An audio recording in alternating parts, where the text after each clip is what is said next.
Electricity freak, future freak, biopic freak, heterophobia freak, freak, freak, freak, freak, freak, freak, freak, freak, freak, freak, freak, freak,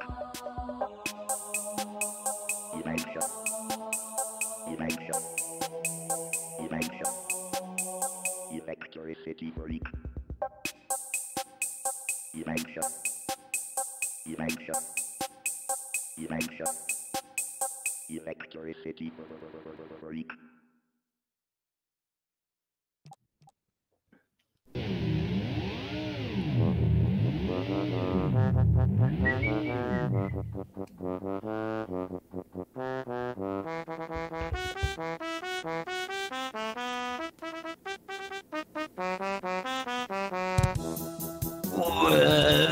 Hello and welcome to the podcast that drinks and knows things. I am Ben. Tonight's episode is particularly ripe tonight We're recording this on 10/Dub 2018. That'd be 10/20/2018 for those not in the know.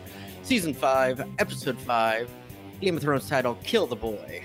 Make sure you listen to Drinks and Nose podcast on Radio Public. It's free, easy to use, and helps listeners like you and me support this show like ours. When you listen to our show on Radio Public, Android or iOS app, everyone benefits. All right, so with that said, join me tonight, as always, is Luke on of House Blackmaid. Well, hello, people. Glenny Dog of House Dog. Good morning.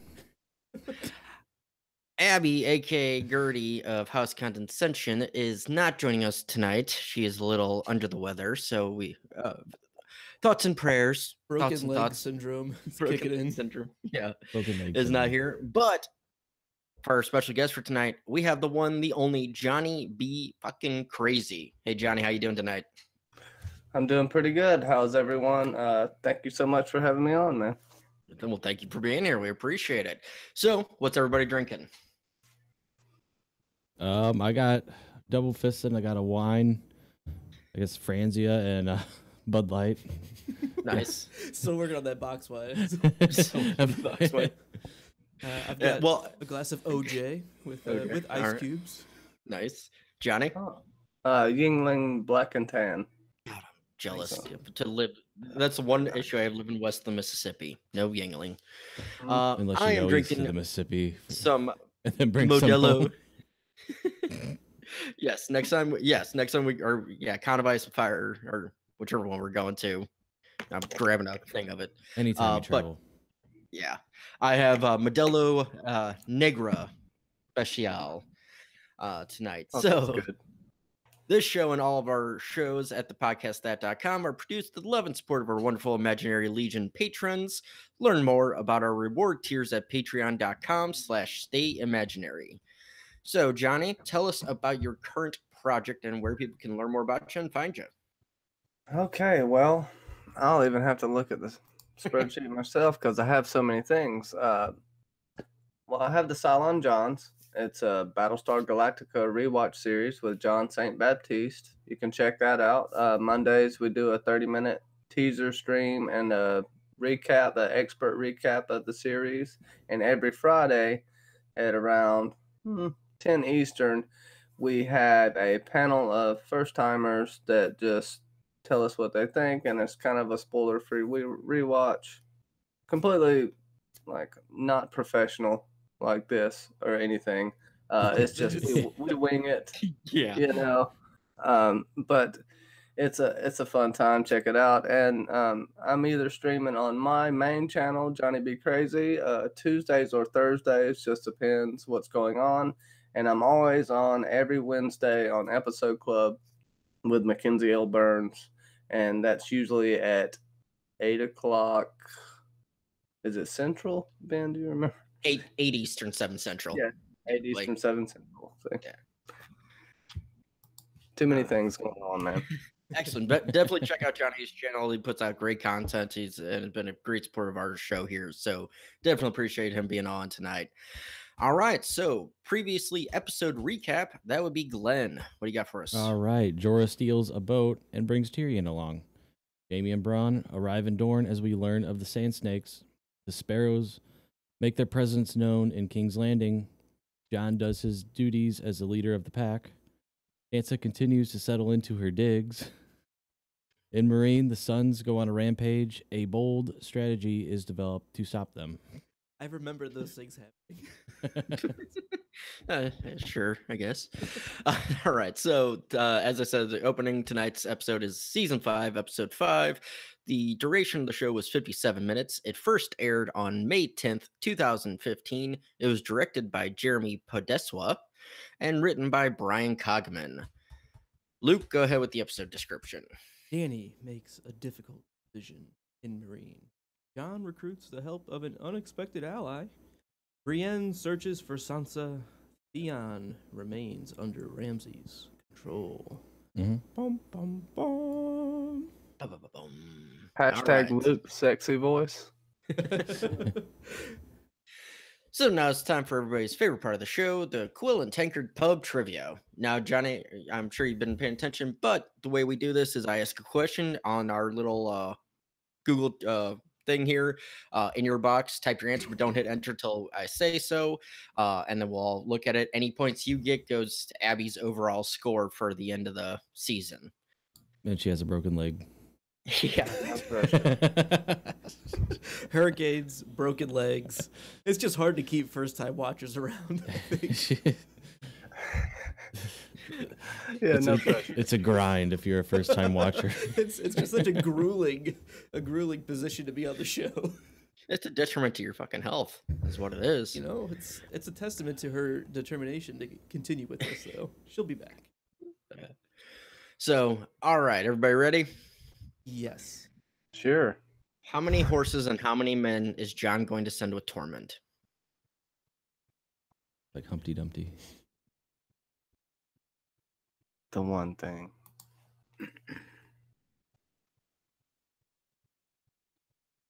Thumbs up when you're ready.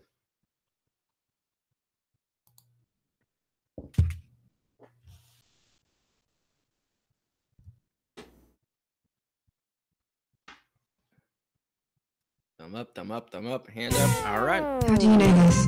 That's what I do. I drink and I know things. All right, in 3, 2, 1, hit enter. All right. So Glenn says 9 of each. Luke says 10 horses and 9 men plus himself. Johnny says a dozen each. Technically, Luke, you're incorrect by adding in and himself, because he says, I will send 10 men and 10 horses and 9 men to ride with you. Then Tormund says, This and is you're coming specifically with why me. I wrote it that way, because I knew it was 10 and 9, and then later on he agrees that he'll go himself. I understand. He doesn't actually agree. He doesn't say anything. Tormund says, you're coming with me. But I'll give you the point. It's fair. I'll give it to you. I'm not gonna be that much of a dick. Because you could have been dick the other way, like, oh, at the end he chose. He was forced to go himself too. Just saying. So that's why I made it He counted clear. himself. Like I knew. I knew what was said. It's fair. All right. I have to apologize to Abby. Yeah. All right. So my other question, just for funsies, because I always try to come up with another one. 2 of them. Where is Sansa supposed to hang her candle? Writing this in somewhere. No, just say it. Just if you know Oh, the window. Window of the broken tower. Broken tower. Top. which window. The top tower. The top window. The north window. Highest window at the top Yeah. of the broken tower. Okay. All right. I was happy with my question then. Fine. All right. So we're going to start with the opening of the show. Nothing new. Peter Dinklage gets the lead title again. We go King's Landing, Winterfell, Wall, Bravos, Marine, and Dorne. Anything on this? Johnny, got anything on the opening credits? Oh, the opening credits? No, not Okay. really. Just what you said, Dorn. Let's go. Fair enough. Time to go. So we're going to start in Marine. We have Grey Worm, Missandei, Dany, Dari 2.0, Barristan, His Urzo Kravitz, leaders of the houses, and Rhaegal and Viserion. Missandei watches over Grey Worm's recovery. Barristan is laid to rest. Dany confronts the heads of households and feeds her kids. Glenn, what you got? Yeah, this one kind of sucks because Danny's down another trusted advisor, someone that kind of pushes the checks and balances a little bit, and she would actually like listen to. And it seems like he would like question her rules sometimes, or just kind of give her good advice. And I think she's going to struggle without having somebody like that after losing Jorah earlier this season, I guess. Yeah.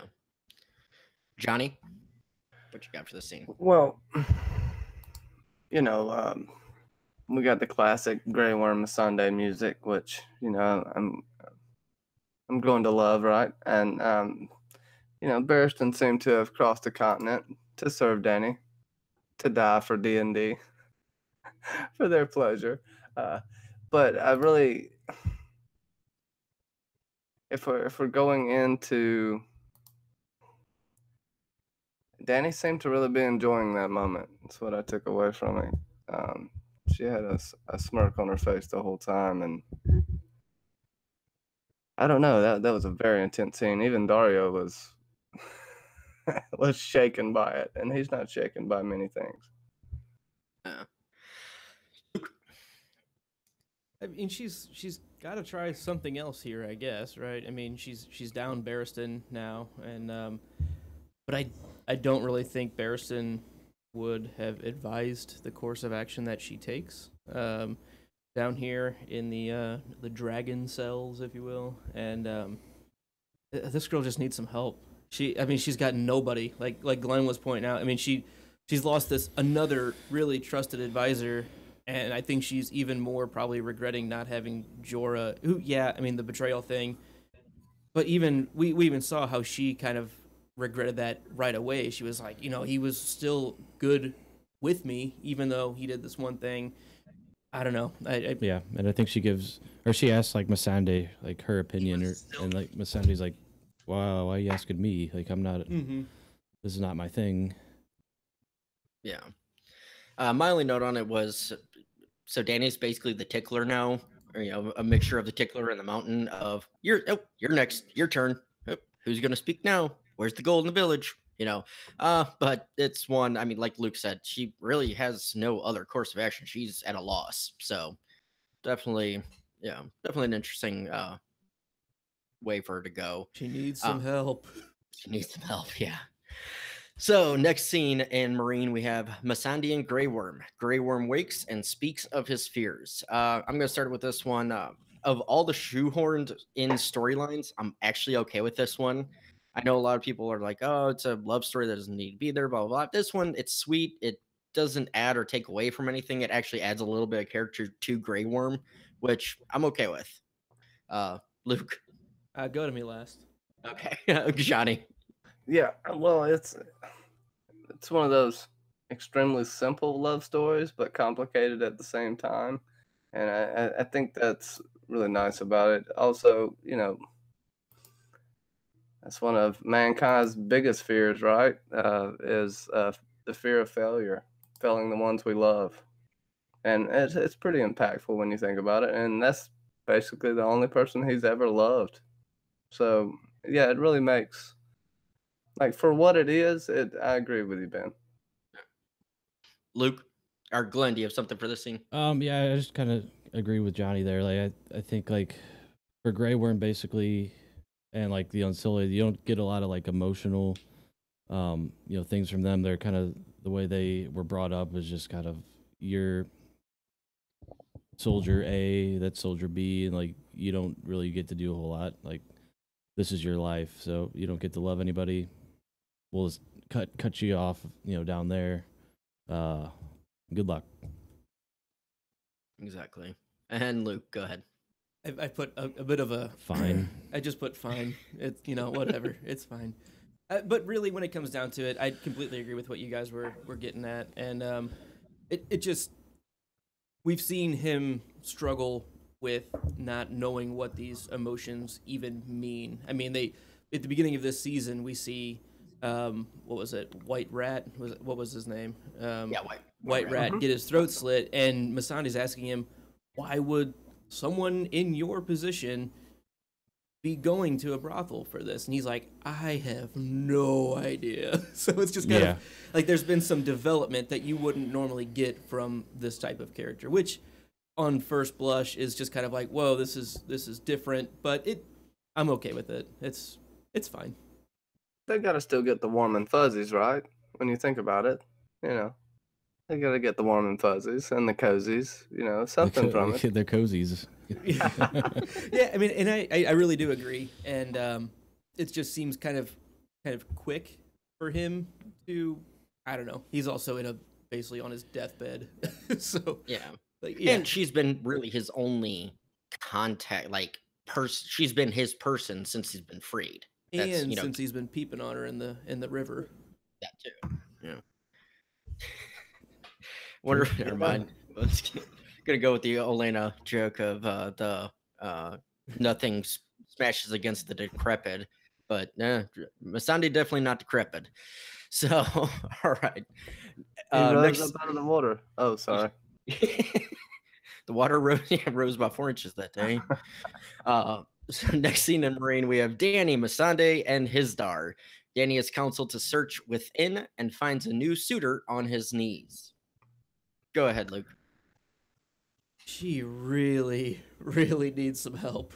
Like, she's asking. I mean, no offense to Masande, and I love her, but even Masande's like, you probably shouldn't be asking me. Like, I am not really qualified for this conversation. But then she does, provide some pretty good, feedback of like, hey, I've seen you listen to your advisors, advice, I guess, and I've seen you go against exactly what they say. At the end of the day, it's your call. Like, trust your gut is kind of what she gets at, and for a Targaryen, I think that's kind of what she needs the reaffirmation on. So, yeah, Johnny. Yeah, well, I mean, if they all did get what they deserve, right, there would be no one left to rule over, and that's a good point there. And I think the fact that Danny actually asked Masande's advice is a big deal, and that's really what I took away from it. And yeah, it takes courage to admit fear and a mistake. And Danny admits her mistakes, but then she marries Kravitz, right? So I don't like that. This girl needs some help. Hizdar, Like, this is the choice she Zoe comes up with. There's I think she could have done okay with just the fighting pits. Like, let's just see where that goes. Let's play that card first. Yeah, one at a time. All right, Glenn. Yeah, my note about this one is she does not kill the boy, meaning she doesn't kill Hizdar. Not that he's like a boy or anything, but she doesn't kill him. Also, like, we're gonna talk about this like, kind of later with John, but like the episode title, to kill the boy, with Mace Raymond basically, like, you're mature enough to make your own calls. You don't have to come to me. Like, just trust your judgment. But we kind of see this as like two totally like the same situation almost, but just two totally different characters that are, kind of, it's handled in like a different way or whatever. Yeah. You mean Johnny and John and Danny? Johnny and Dan. Johnny and Danny. Yes, Johnny and Danny. I got her. Yeah, I feel like they're in a pretty similar situation too, kind of at the top of this, group that they're in charge of with no support. I mean, they're kind of on their own, feeling like they need some help, but don't really have anyone to ask, and they just have to do something. Right. Yeah. Good point. So my only notes on this is Cindy is actually giving good advice, like Luke was saying about looking within. Sometimes she really is her best counselor. Sometimes she's her worst enemy. So it's kind of one of it's the Targaryen coin toss of, is she insane or is she, a great ruler? And she's not even sure yet. But she is asking the questions. I mean, she's at least asking the people that she has for. Exactly. I mean, she listened to Hizdar. She listened to Dario 2.0. She listened to Masande. I mean, she is asking. She listened to the slave, the guy who, asked to be resold into slavery. She listened to him. Yeah. So good on her. Exactly. So, all right. We're going to take a non-Jojen train up to the wall. Ghost Jojen train. Oh, dude. Sam, Aemon, John, and Tormund. Sam read a letter about Danny. John seeks advice from the Maester, and Tormund makes one more demand. Johnny, what's your thoughts on this? Well, first of all, Eamon's speech, and I'll let someone else read it because the buttery voice of Luke would probably be better. And we get the Tormund and the Free Folk, how they'll never kneel for you, and it's really big. John doesn't want them to kneel, and the confrontation or lack thereof he has with Tormund is so intense, and you can see the respect that Tormund has for him when he takes the chains off, and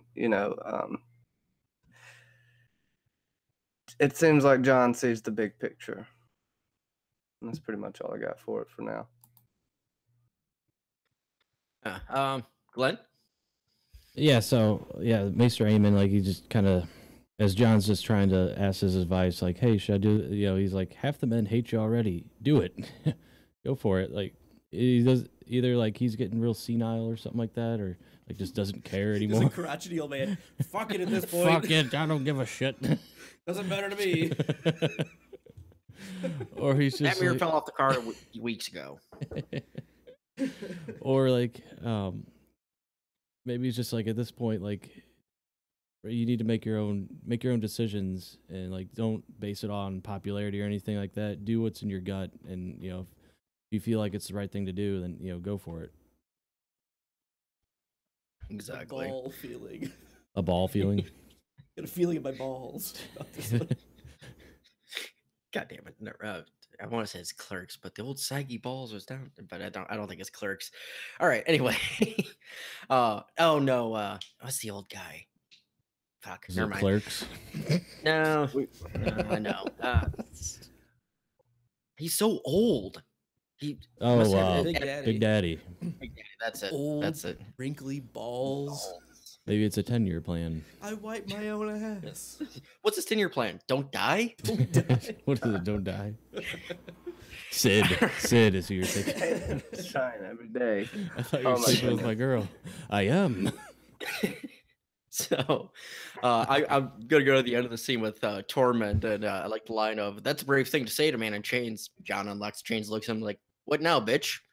But it's a smart move on Torment's part, though. No reason to trust the crows. As much as he might like John and John likes him, there's no reason to say that he's not wrong that the ships will be burnt at sea with them shipped off. So, Luke, finish off. Yeah, I mean, just kind of commenting on what Torment makes a lot of really good points here. Is he has no reason to trust them aside from this one guy.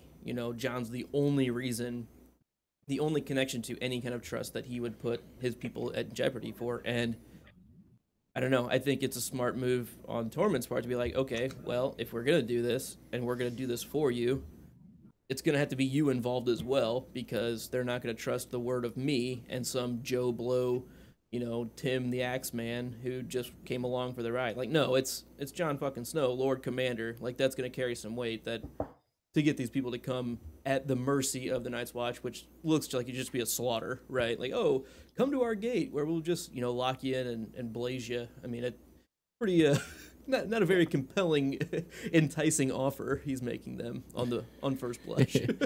Yeah, I think about this though. Like what if he was just like trying to get them out of his like hair? So he's like, "Why don't you go get your people and then bring them back here?" Like hoping that they would die in the process. And then he's like, "Well, Yeah. you're coming with me." He's like, "Fuck." God damn it. Back to the Aemon Targaryen. When he gets to the line, "A Targaryen alone in the world is a terrible thing." I mean, clearly he's talking about himself and Dany, and Yeah. it's just a kind of a cool way of showing that, like, where they were for the last 300 years before Robert's Rebellion. This is the last two that we know of, and it's just kind of coming down to, and he's like, the only person she could actually have with this family lineage is hundreds of thousands, thousands of miles away and up at the wall, dying. Like, what fucking Across use? a narrow sea. A really narrow sea, a lot of land mass, though. That's what I was getting at. A narrow sea for sure. Can we go into how sad this was in the books when this happened on the ship in Bravos? That was Oh yeah. that was epically sad. I almost cried reading the book. Didn't really happen. But There's a lot of rough scenes in there. I mean, I think we'll probably touch more on that during epilogue after this. Okay. Just to open that, I think maybe that could be the main thing we touch on. So Yeah. make a note of that, because I will forget. Yeah, exactly.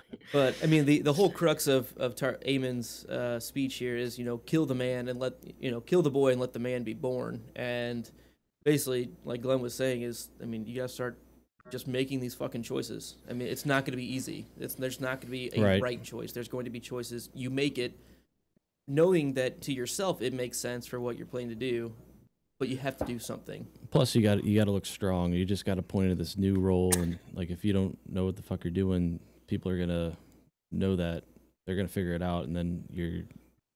It's Get a the lot boot. like what Thorne was telling him a couple episodes, at the Battle of the Wall, when he was like, people are gonna fucking question you.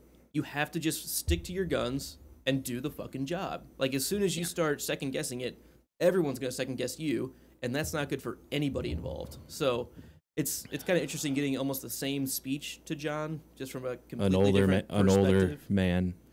Yeah, an even older person. Good And call.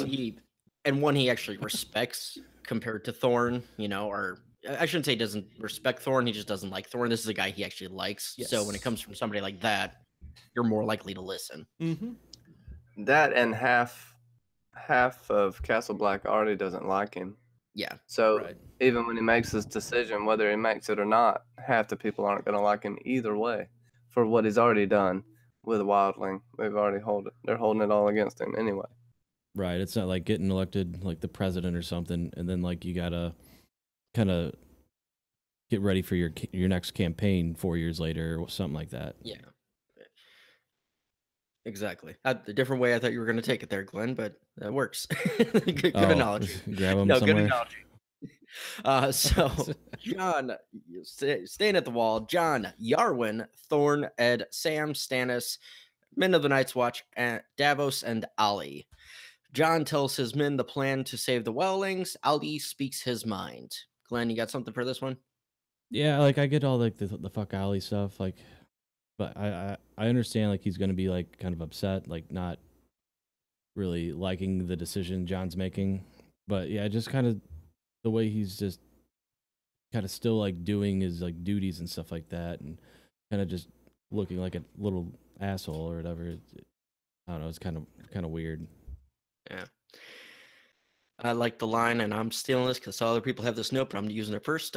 Let them die. There will be less mouths to feed. Fewer. Stannis, the king of grammar. But going to the Ollie part, fuck Ollie could give John a run for his money on brooding and scowling.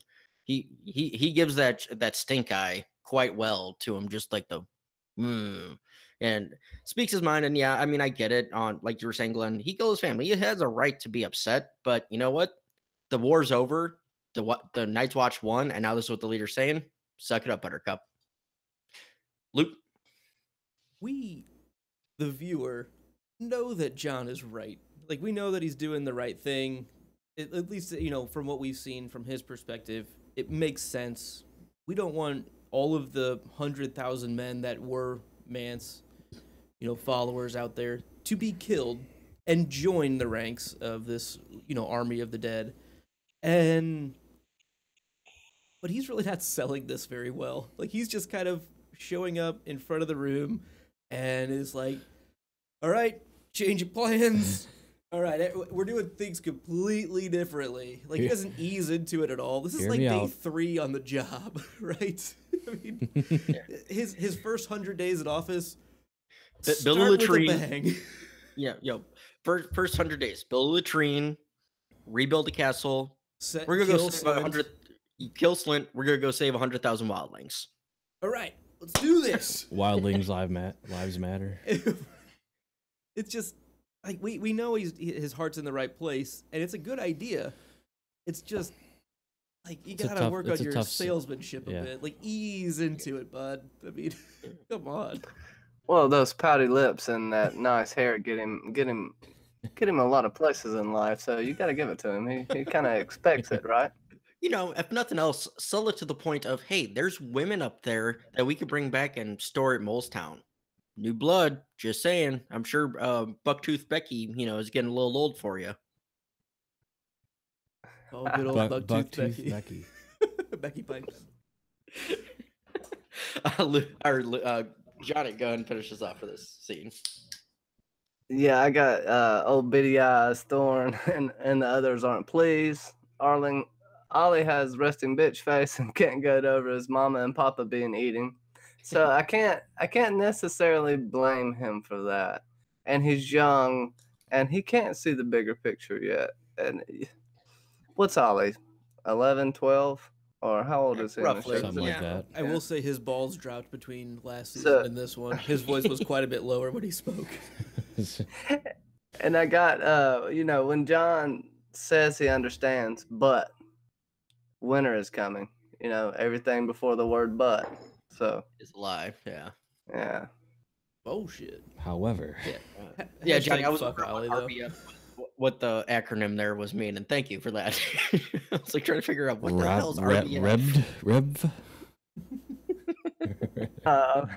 Resting bitch face. Yeah, for me, fuck Ollie. It's nothing to do with I think he's unjustified in being upset. It's nothing to do with I don't think he's got a good point, and he should be like, oh, John, I'm over my parents and everyone that I've ever met being slaughtered. Like, that's cool.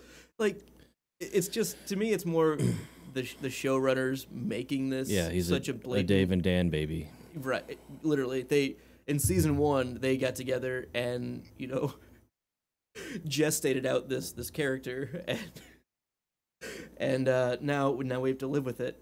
But yeah, that's what they were. Whenever they got in charge of making the show, they're like, we need to make a character named Ollie that you just fit him in. Yeah.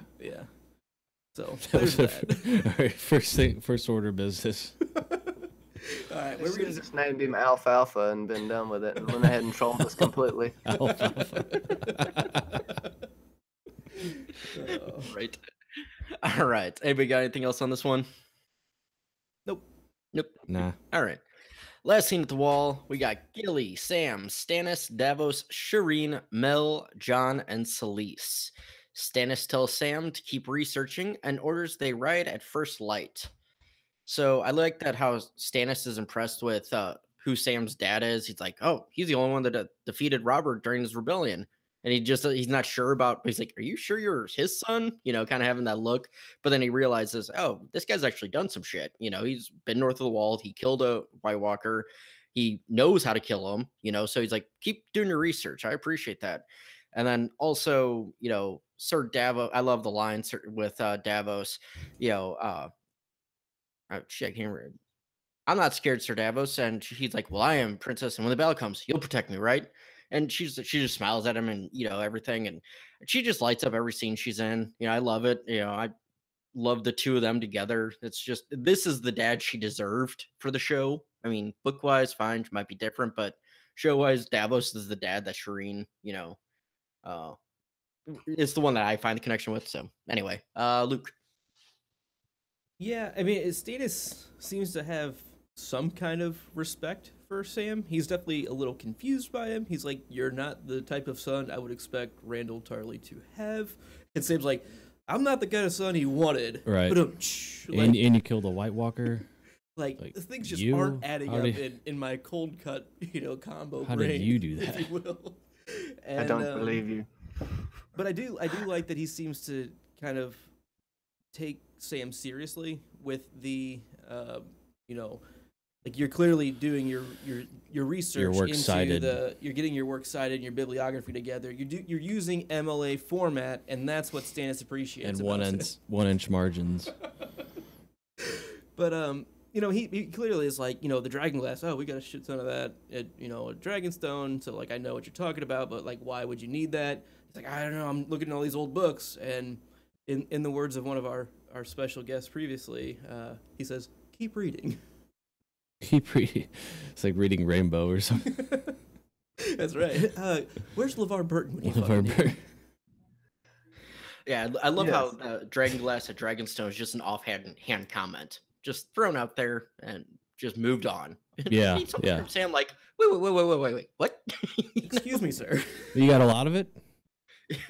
No shit. Yeah, Johnny.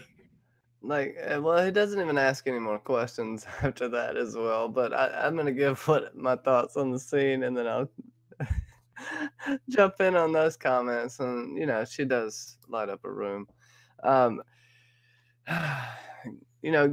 Gilly finds out about the Citadel. Kind of hear a little bit more about the Citadel retaining all the books, and Gilly is more of a man than Sam, according to Sam at this point, right?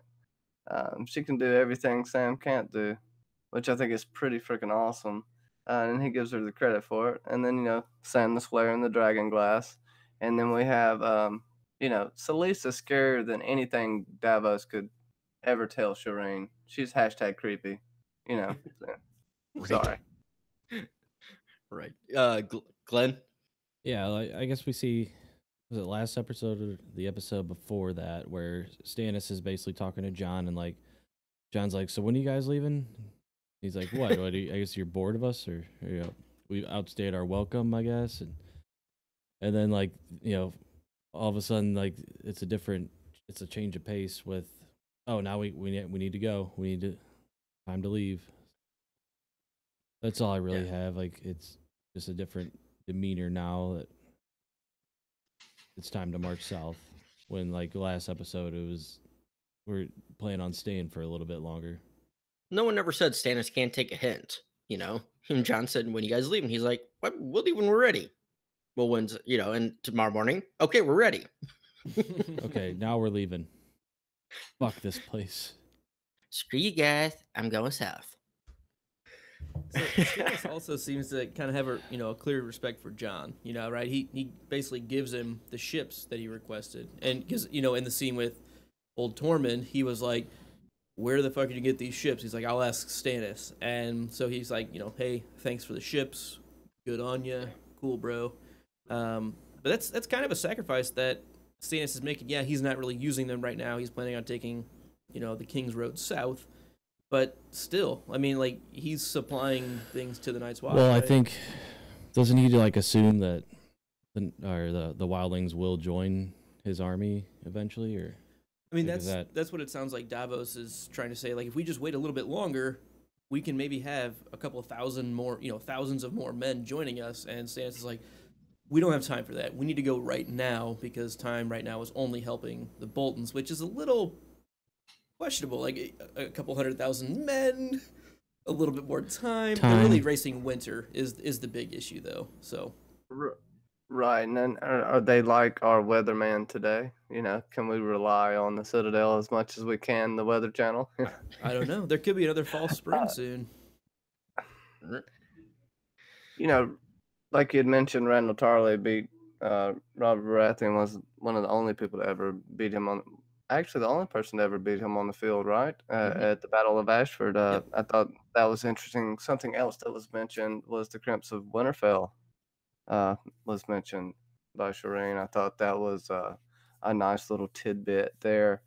Just everything to add on to what you've said to encompass this, this Shireen and Davos moment, like you said earlier, Ben, with, don't worry, I'll protect you, and I don't know, it's a really touching scene. I liked everything in there, and it shows a lot of character development for like 3 or 4 characters in a short amount of time right there. And that's, I really appreciated that. And one other thing to note is who's riding right beside Stannis as they leave.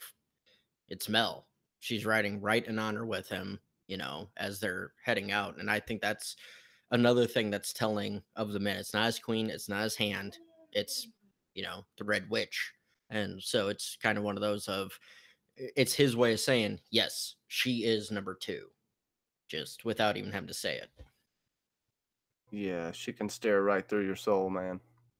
That's steal your soul, so you don't even have one anymore. Johnny, you made a point that I really hadn't even thought about. Like, I just taking notes, I didn't even think about it. But yeah, when Shireen talks about the Winterfell crypts, we know that she's been up here reading right along with Sam, right? She's been teaching Gilly how to read, but she's probably also been reading some of the things that Sam has.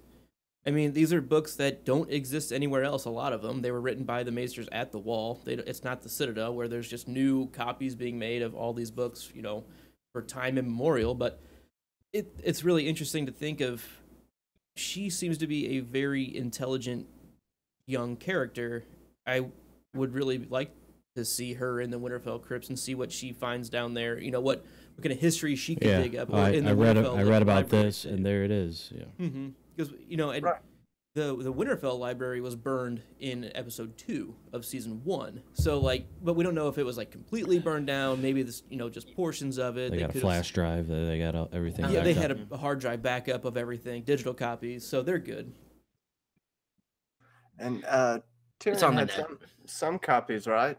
Tyrion had some copies. Didn't he leave them at Yep. the wall? He took them Oh, with him. no, he took them back. Oh crap! Did he took 'em did back, he didn't return them when he went back to see Bran and Robb? I don't know. Show-wise, I don't think it mentions. He's gonna have to pay a fine. I don't know if the show really mentions it much that he took books with him. Did they? Yeah, no, that definitely is. Yeah, that's a book thing too. But yeah, he did take a couple for the journey. Yeah, eventually he's gonna have to pay 43 cents when he goes Yeah. back. Season 8 prediction. I've had these books for 8 years. You're charging me 61 cents for the late fee. It's actually 4 silver Silver stags. 4 silver stags. Yeah, that's it. And And Lannister restocking always pays fee. his library fines. that's a dud. that's some say Shireen. That's all she's did is read her whole life. That's all she's had to live That's in all she's stories. been allowed to do. With a mom like Celise. See, and Abby's been, hating on Celise. She just really values the reading opportunities that Shireen is Exactly. getting. So I'm pulling back on any Celise hate. She's a little creepy, but she just really, really appreciates good literature. We all lock our kids in a room. No big deal. Don't ask me where Clovis is. They tried to give her dolls and stuff like that. They tried to get See her what- gobbles too. See what happened. Yeah. You gotta stay away from toys. They're killing the youth. Right. I know. Oh. All right. So we're gonna head down south to Wintertown/Winterfell. Oh no. We got Pod, Brienne, and an innkeep. Brienne watches over Winterfell and asks for a message to be delivered. Luke, go ahead. I can kind of see where Pod is coming from here. He's like, hey, maybe it's not the worst thing ever for her to be back at Winterfell. And to quote one of my favorite movies of all time, the closer we are to danger, the farther we are from home. Hashtag Peregrine Took. Womp womp. Johnny. It's only you that doesn't appreciate it, so that's fine. Cricket soundboard. No, I'm just. I could fill it with laughter. I have those buttons. Okay, so Pod Tweedledees his way up the tower, and then for some reason, he thinks Sansa's better off in Winterfell with Wormy Lips Bolton. It's classic Pod, and basically what I have here is Brienne is the Oathkeeper. She lives up to her sword's namesake, and Pod, you just gotta love Pod. Come on, the look on his face when he just stares at you with that awkward Those smile. big doe eyes. It's just like, bing, bing, bing, bing. Glenn. Yeah, I can see where Pod is coming from. And to quote one of my favorite movies, "Get to the chopper." Get to the chopper now.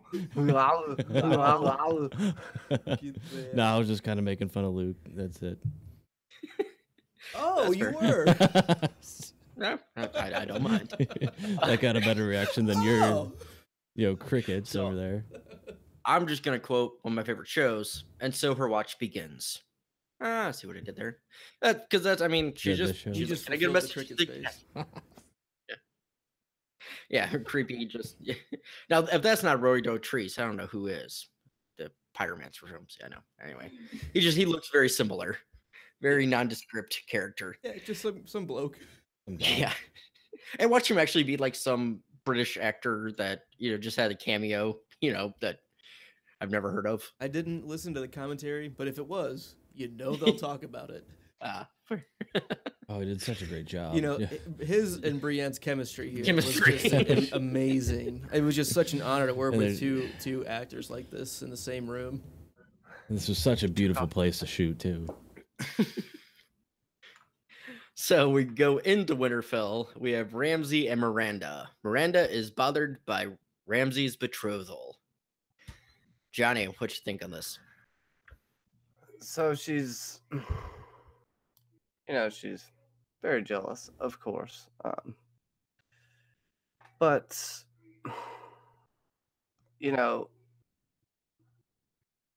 she tells him, Sansa, that she'll have plenty of time for her. My bad. I'm sorry. I got off track. Sansa goes up to the broken tower, right, kind of retracing her mother's footsteps, and Miranda comes up and am I in the right spot? I think that's the next. I think that's the next Oh, scene. This is Dang it. Ramsey and Miranda banging. Got it. This was a My tough bad. scene to get the screen caps for, by the I'm way. surprised you got this many. No. That's my bad. That's my bad. I You're got you. Basically, what I took from was, don't worry, I'll have plenty of time for you, Miranda, and to torture Reek as well. And Miranda is Biter from the books, confirmed. They D&D meshed her character together. Chomp. Game of consolidation, right? Yeah. That's right. You Strikes know how they again. do. Glenn. Yeah, it's funny. Like Miranda thought she won this big love triangle with her and that other, blonde girl, and then she Yeah. got, taken out, and then now Sansa comes in and it's just like back to the same spot, and like kind of Miranda definitely jealous. I agree with that. But she says to Ramsay, maybe I'll, marry or something like that, and he basically says, "You're going nowhere." Oh, yeah. Bonesaw's ready. I thought I saw a gif of that today somewhere.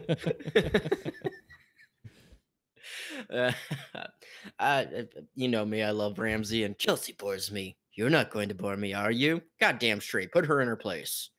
He doesn't mind the bite. Just don't be boring. He actually looked like that hurt him a little bit. Like it Oh, was, yeah. it bothered him. You- He can't take He the was pain. pissed at first, but then he was like, all right, we're playing this game. Game I'm gonna on. stick- Game of I'm gonna fighting. stick a Reek. Hello, Reek. There's a reason he still has his tongue. Hello, Clarice. Lou. So at the very end, after she bites him and they start kind of getting at it, her face right here, you can kind of see it. She feels like she has some real power over him. Like she's definitely a total jellyfish donut pretty much the whole time, but basically turns into, she figures, finds an opportunity to kind of get To bite. to a chance to bite him, right? Miranda uses bite. It's highly effective. It's a critical hit, but it seems like in her head, this was a very good way to kind of get control back on him, and I don't know Sure. if she should be as confident as she is my main point. I don't know. He's kind of a wild card, way more than you might know. I don't know. Wild card, bitches. Wild card, bitches. Also confirms my bolt-on conspiracy that's been going out. Roose Yeah. Bolton, the vampire. Yeah, see the that? vampire. Yep. They don't have the Ramses- leeches in the show. Yeah, they didn't have garlic at the dinner, I don't think. No garlic at the red wedding. That's true. No, That's- he's glittering. So, all right. So we're going to move on to the next scene with Sansa, Old Woman, Miranda, Reek, and Ramsay. Sansa learns of friends in the north. Miranda shows her something special, and Ramsay forgives for keeping secrets. Glenn? Yeah, we learn here that Santa's got friends in low places. Well, she's got frenemies in low places. Well, But yeah, like, no, agreed. Agreed. That one hell of a way to find. At some point growing up, Sansa looked at Theon and was like, "I could see that." Seeing as the older guy that lives, you always have doesn't matter guy or girl. You have somebody else around in that older role that's not your family. You're gonna maybe think, maybe someday me and them could actually. So at some point, Sansa had that thought about Theon back in the day. You're now seeing him like this, just on top of everything else. That's my own tinfoil, but just putting it out. Yeah, I there. don't think that's going through her head in this scene. At Not all. in this Yeah, scene, I'm- but I'm wow, saying. at at Oh, some remember time, when at I was a some little point. girl and I thought about me and Theon? No offense, Bez. I just don't think that's really a part of it here. No, I'm not saying it's part of the here. I'm saying just subcontextually. Okay, all right. You think Theon's been thinking about Roz while he's in the pen there? Maybe. He doesn't even know that she's gone, probably. Probably doesn't. Yeah. Where's my gold dragon? Wherever whores go. So I'm going on my note, the last part of the scene. How dare you, Reek, for letting yourself be seen? You had one job. Well, on top of all the other shit I make you do. But this is why Ramsey is the best. Tough but fair, just like Stannis. You know, he scolds and then he forgives. He's just as good as Stannis is. I would Luke- say he's the epitome of mankind. I'm sorry. Exactly. Yeah, he is the best of just. He's the most neutral of people. He's very fair. Neutral character. That is Neutral. Yeah. No, you're completely wrong, and that's fine. Luke, go ahead. Just do the math. And that's okay. Just do the math, and that's okay, and that's fine. So my thought here kind of comes back towards the beginning of this scene when we have old woman Josie show up, and another friend in low places. it was kind of a high place. I mean, it looks like But she's referring to people in low places. But she's talking about the top of the tower. I mean, that seems like a high place. But everybody else would be lower than that. If you're the high tower, then everyone else is low. Okay, fine. You know, that's fine. We're talking about altitude now. I mean, are you talking about scum of the earth low place, or no? I'm just messing. No, she's from Canada now that it's legal. You know, they're in the north. It's legal, and It's legal to be Canadian. Is that high places such as it just passed. Blame Canada. Yeah. Canada? But so Sansa's, dark Sansa's sitting in her room and kind of thinking over things. That last scene was pretty kind of fucked up for her. And I guess that's actually the scene that is coming up, the dinner scene. But this old woman comes in and she's like, "Oh, I'm here to fill up your water basin," and she's like, "I don't need it. Stop talking. I have things to tell you." Like, this is like one of those NPCs walking into the room, non-playable character. Listen to the information that they have. They are here for a reason. And she's like, well, the North remembers. Do this thing if you need help. You're not alone. That's kind of a big ace up the sleeve that I don't think Sansa was counting on. And she, comes into her digs. And she enters the digs and is like, "Hey, I have some water for your digs. We're here to improve the digs." So, all right, Johnny, go ahead and go with your point that you're going to earlier. Yeah, I was just gonna say Sansa kind of retraces Kat, the village idiot's path at the Broken Tower. Her new BFF, Miss Biter, she kind of says she would rather have a mother, but you have a new Reek, ripened to perfection. #handholding. Sansa, you're being greedy here. Exactly. #particularly ripe tonight. There you go. So, all right. For our in-show promo, make sure you follow us on Instagram so you can see Luke post all of his weird and funny stuff on @KnowAndDrink. Weird. Yeah, didn't you post the moon or some shit a few months back? It was like weird. Or was it a star? I think that was maybe on the not named Instagram, and it was Mars, and Mars was bright tonight, you dumbass. Fair enough. Okay. The moon. Wait, it was after we had already fucking done a show. So it was whatever. at 4 a.m. That is completely true. So, all right. But make sure you follow us on Instagram @KnowAndDrink to get some fun little behind the scenes stuff. But Pictures of the fairly moon. entertaining. Yeah. So we're staying in Winterfell. We have Ramsay, Roose, Sansa, Fat Walda, and Reek. Family shares a dinner. Reek apologizes and will give the bride away. Who did I start? I think this is mine. This is a strange place. This is my home. This isn't a strange. Sorry, I will restart this. This isn't a strange place. This is my home. It's the people who are strange. You're right. Very strange. I fucking love this scene. It's so delightfully evil. Just all of it. Ramsay fucking with Sansa, fucking with Reek, fucking with even fucking with Fat Walda, a bit here and there, until the very end when they tell him, oh yeah, Fat Walda's pregnant. And he's just like goes from to oh fuck. And Sansa with that little smirk at the end. Just beautiful. Absolutely great scene. Luke. This isn't a strange place. This is my home. I also had that written down. It's a great kind of, in Glenn's words, dig that she can get, and because it is, as Da says, it's all about the digs. The digs, And yeah. That's true. just who would have thought, a simple apology, would have solved all this animosity. Nice job, problem solver, Ramsey, problem solver. Be bigger than the situation. Yep. Yeah, Johnny. See, you said be bigger than the situation, and then, Kenzie's talking about poor fat Walda.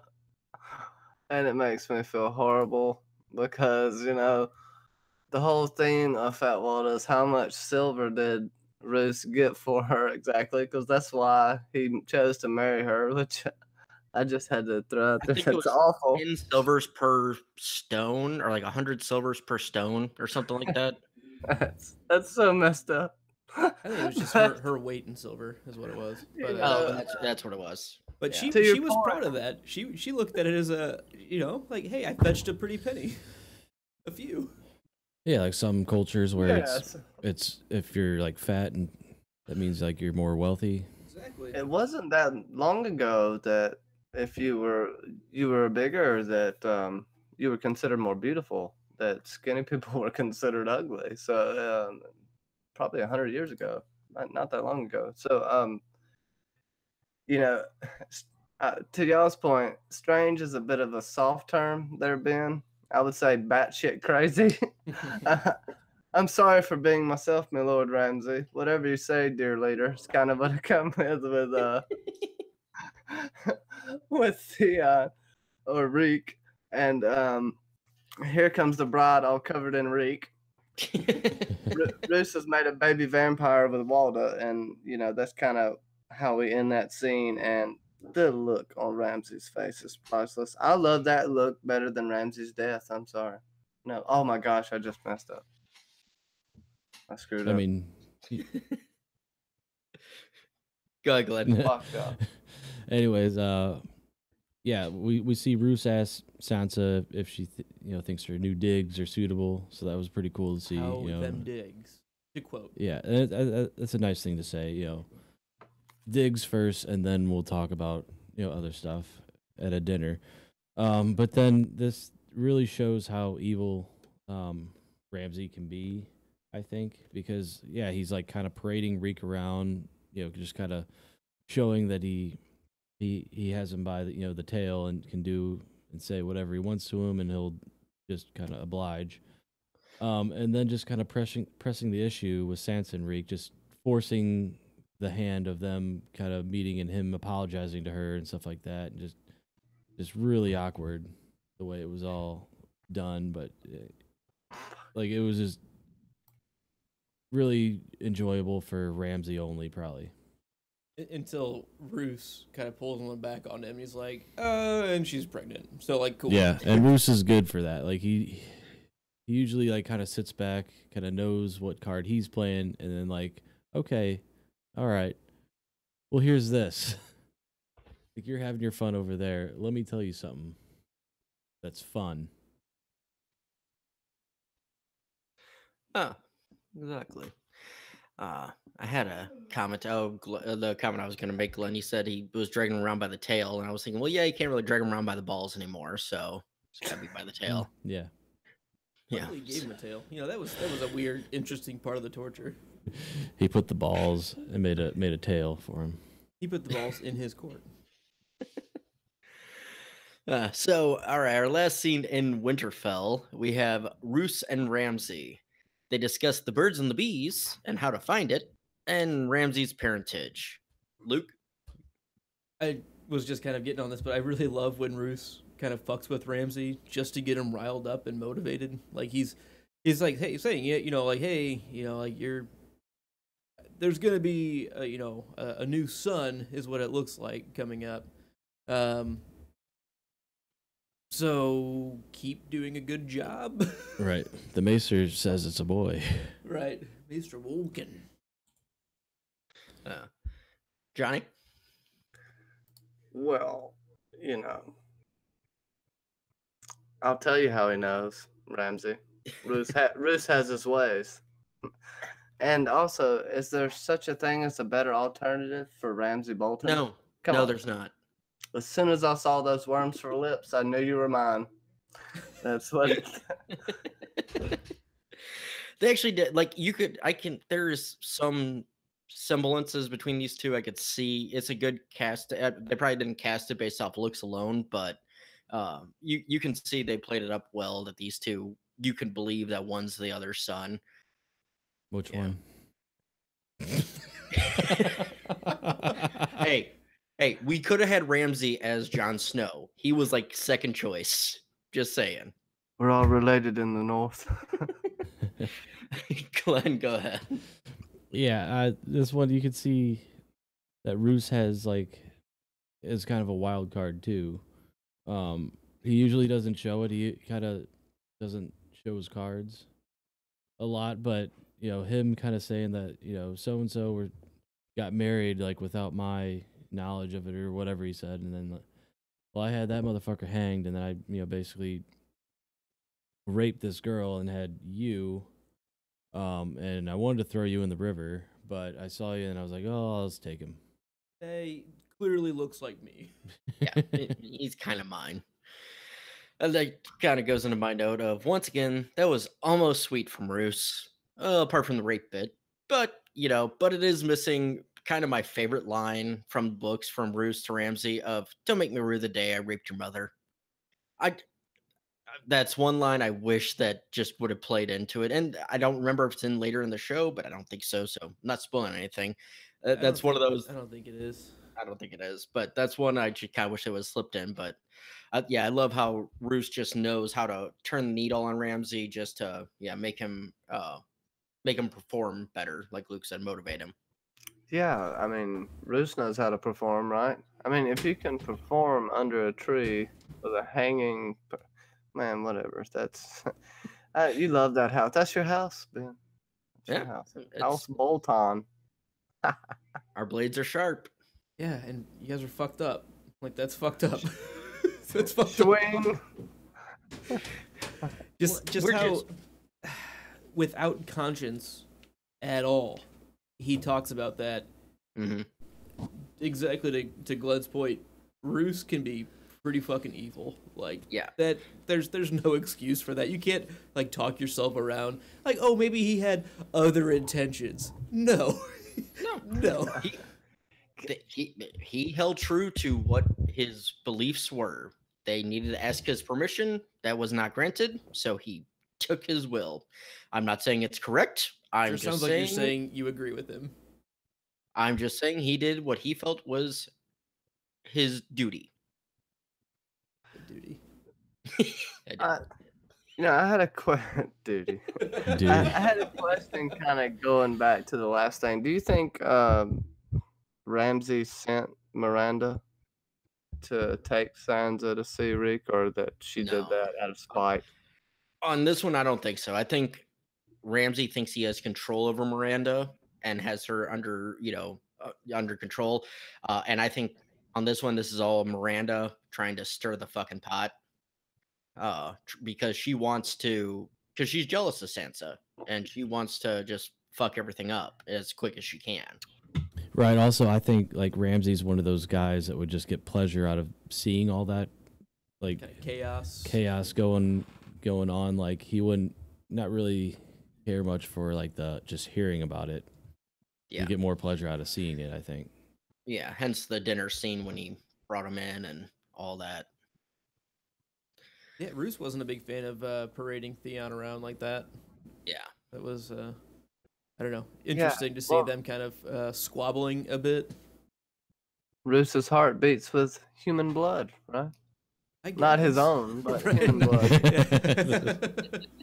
I wish they'd have brought the leeches in. Like that would have been good. Yeah. See, but again, cutting out the Roose Arya stuff for Tywin Arya, we don't really get the whole, because by this point, even in the book wise, he's not really doing all the leeches as much, or it's not talked up as much. He's already a complete vampire at that point. Yeah, he's completed his transformation. Sanguini. There you go. All right. So, anything else on Winterfell, Wintertown, anything like that? A lot of Stannis scenes. is Nosferatu confirmed. There you go. Yeah, that actually I could be convinced on that one. There are some clear themes on that for sure. Yeah.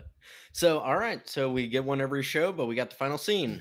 Final scene. Cheers to the final scene, Johnny. Was good clink. There we Clinkage. go. In the clink. Chat, online buddies. All right. So we're going to Valyria, or there's a river that they're on that Luke actually knows the name of. This That's is Frank's shirt. I think this is Frank's shirt. So Luke knows the name of this river. I'm not sure, but we have Tyria, Jorah, and some stonemen. The two discuss the doom, observe a dragon, and survive an attack by some thick-skinned dudes. Luke, go ahead and start us off. Dragon motherfuckers. It's Where? Kind of whenever, well, it's not on the screen yet. Oh, there it is. There's one. There's dragon motherfuckers. That's all I got right now. Dragon. Dragon. Pretty cool scene for yeah, graphics look good. Tyrion's first experience. Glenn, tell him about your first experience with A dragon? Yeah, it was a long night. It was a real crazy time. No, She didn't brush her teeth. I gave her Mentos. Bad idea. She was hot. She was drinking a lot of Diet Coke. I was gonna say. She was hot. Oh, that's bad. Johnny. Oh, you calling on me to say Yeah. something here? Your Oh, thoughts yeah. on the scene.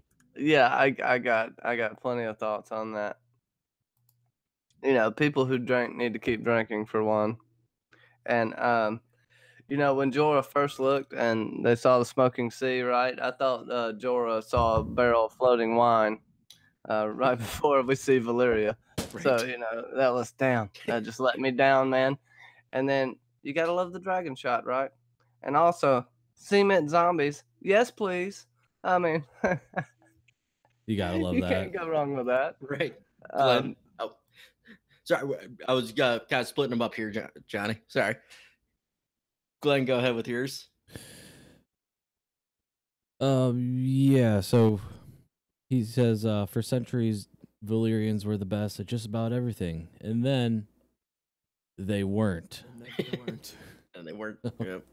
So it was it's amazing how like a giant culture like that they had everything kind of by the balls, and then all of a sudden they had nothing. Kind of similar to like ancient Greece, I assume.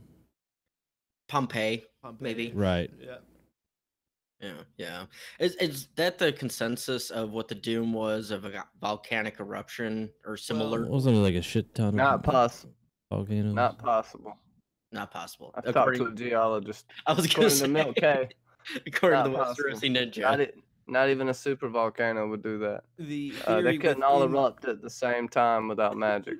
Go ahead. The theory within canon is that yes, the 9 flames erupted, which are apparently considered to be volcanoes of some sort, all erupted at the same time. It's still very unclear, but that is kind of the basis. Which anything you read in the Land or the World of Ice and Fire book, take it with a grain of salt because it's written by maesters who have their own agenda and Well, are it's- consistently talking against themselves even.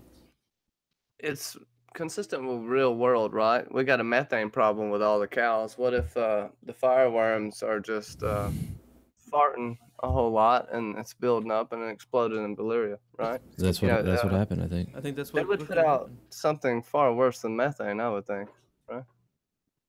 That's one of the theories. That's fireworms, though. Yeah. Sorry, Mike was still on that. So my only note on this scene, try to get my dog go to bed.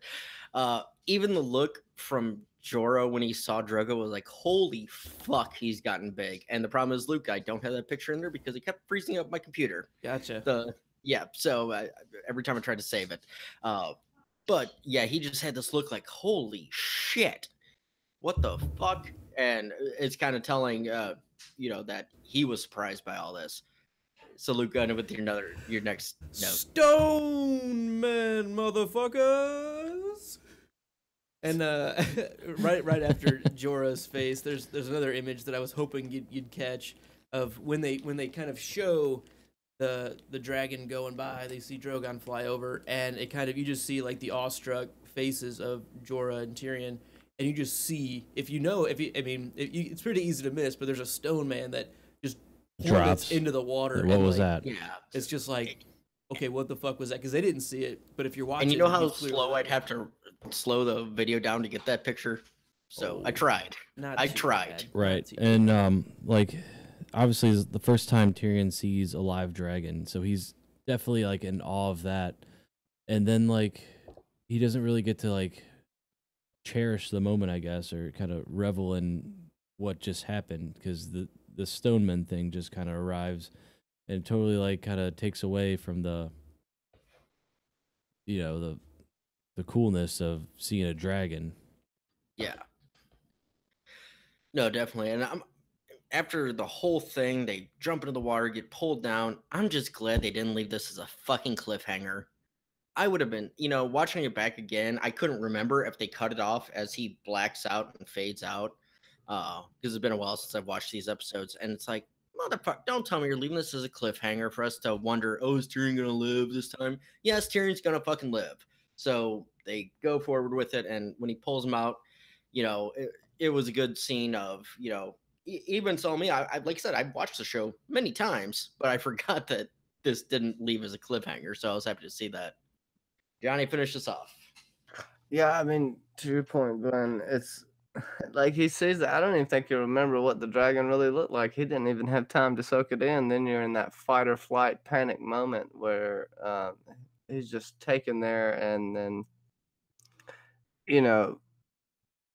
at first you're for sure Tyrion got touched, right? That's who you would think got touched, and then it gives us that what we think's gonna be a cliffhanger. Then Jorah pulls him up. You're heavier than you look. Or is Jorah just weaker, just a weakling, right? It's one of the two. But I think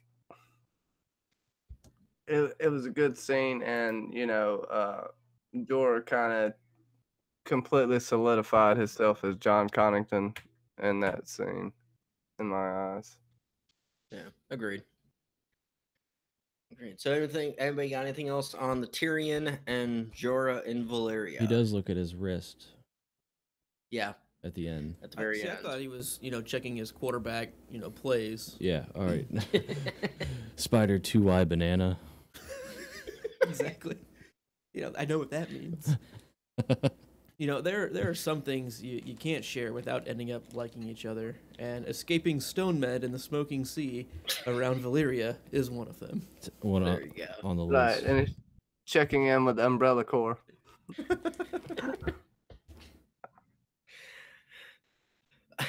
All right. So we're going to move on to that's the end of the episode recap. So episode title accuracy, Kill the Boy. I mean, it was a speech from Aemond. Yeah, and I think, as Glenn pointed out, it clearly applies to Dany as well. It's just for the similar kind of leadership coming of age as a leader. And yeah, just want to throw this out there. Wasn't Ramsay for like for season 3 called the Boy? we had to call him Boy. boy. But I'm saying even in credits, I think he was credited as At least Boy. in the Amazon X-ray. I don't know if it was actually in the credits anywhere. Yeah. I don't know. like I think IMDb wise was Boy, the Boy for until it was found out who he was. Yeah, I don't know. Maybe. So, Good all title. right. Description accuracy. Dany makes a difficult decision in Marine. Yeah. Sure. Yeah, She's but been she does struggling that. She does that all Yeah. the time. Everything she's Well, done. no, I would Well, argue no, she Daria did- 2.0 wasn't that easy, or wasn't that hard. Well, I guess maybe He it got was. hard. Yeah. Somebody was hard. Yeah. I mean, they both got off, and then she got off on feeding her babies, and then, she didn't really have much of a other choice than to marry him. I don't see much other choice. I mean, she could have just went with the fire and blood aspect, but it seems like she's for now trying to go with a more diplomatic approach. I kind of like. Well, I don't want to get into, but we'll get into book stuff in the epilogue, so I won't jump into that. So I'll leave that alone. Next part is John recruits help from an unexpected ally. I mean, is it unexpected? Him and Tormund were friends. You know, I don't know. The unexpected part, I don't know. It's from an unknown ally, or I don't know if I'd word it that way, but it's not. I guess I just don't. You're not supposed to think that John's gonna, I guess, try to get help from Tormund, if you will, because he is chained up or whatever. So That's fair. I don't know, No, but that's fair. I think it's a stretch. It also could be a stretch whether or not Tormund will work with him. I mean, it could just be unexpected in the fact that why the fuck would Tormund agree to that? Yeah. So, Johnny, anything on that? Yeah, no, I would just say the only thing I would say is Tormund wouldn't want to burn for sure. Not after seeing that. Even seeing the great Mance Raider go through that, you know, scarred anyone. Rest in ashes. So, Brienne searches for Sansa. I'm going to take issue with this. She knows where Sansa is. She's not searching. She's found her. She's watching for Sansa. Yeah. Just He's trying to send messages to Sansa. yeah. You know, tries to contact Sansa. Sure, fine. She's not searching. Anybody else? She needs to borrow Lewin's monocle, you know, that he got. But that's from the books. We can talk about that later again. Theon remains under Ramsay's control. Johnny? There is no Theon, only Reek. Fair. So this is a piss poor description. Just hands down. No, it's fair enough. It gets the point across. All right. So to least favorite thing, Glenn, you got anything for least favorite thing? I don't know. I don't really have anything. Like it wasn't like the best episode ever in my opinion, but like it wasn't the worst. It was just kind of like your run of the mill Game of Thrones episode, I guess. Yeah, no, I agree. I couldn't come up with anything that I like hated, or that was like, It was just that okay, was like great. scratching a chalkboard or something. There's nothing like that, I don't think. But Luke, We really spent a lot of time with the Boltons. It really felt like we were there for half the episode. Like it was all the middle half. Like the first quarter was like Marine at the wall, and then we went to Winterfell until the final scene. I mean, I was going through this, and it almost. I mean, we like tracked back to Marine for like the one like Hisdar scene, and that's like it. And it's just kind of like, I don't know. It seems like a lot of these episodes we're almost complaining that they jump around a lot, and I feel like I'm complaining that we spent too much time here and not checking in on other things. And also just the consolidation that goes along with it of it being Sansa there. I had just fundamentally had problems with that. And actually, I'll change it. My least favorite thing: no Arya, no Bravos, no. That's the storyline that at this point that I'm most invested in. You know, Bran. when I was there it is. That's my least favorite thing. I'll get used to that one. So, Johnny, Or what not. about you?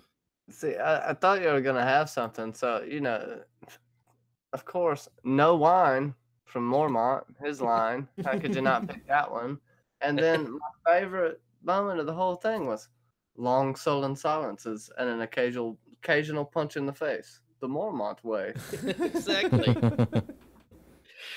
All right. So, and perfect because I was actually going to go backwards on this. So, Luke, what's your favorite thing? I really, really liked seeing the Smoking Sea and Valyria. I thought it really looked really good. It looks pretty foreboding as they're going into it. And Tyrion's like, you know, they say the Doom is still here, like, and that's probably not a good idea for us. And he's like, do you believe that? And Jorah's like, well, no. But you know who does? Pirates. And we're going to go and stay away from them because that's bad news for us. But I think Valyria looked really good, especially when they're kind of on the shore here. This perfect picture here done by Ben here. And he's looking back and he sees it and it looks cool. Or is he looking forward there? Let's see. That's the western No, sky. I thought it was looking back at Valyria. Right. Yeah, I believe so. So. Also, looking at which side the sun's on makes me think, yes, he'd be looking back west towards Valyria. So, yeah, it just looks cool, and I think they did a good job with it.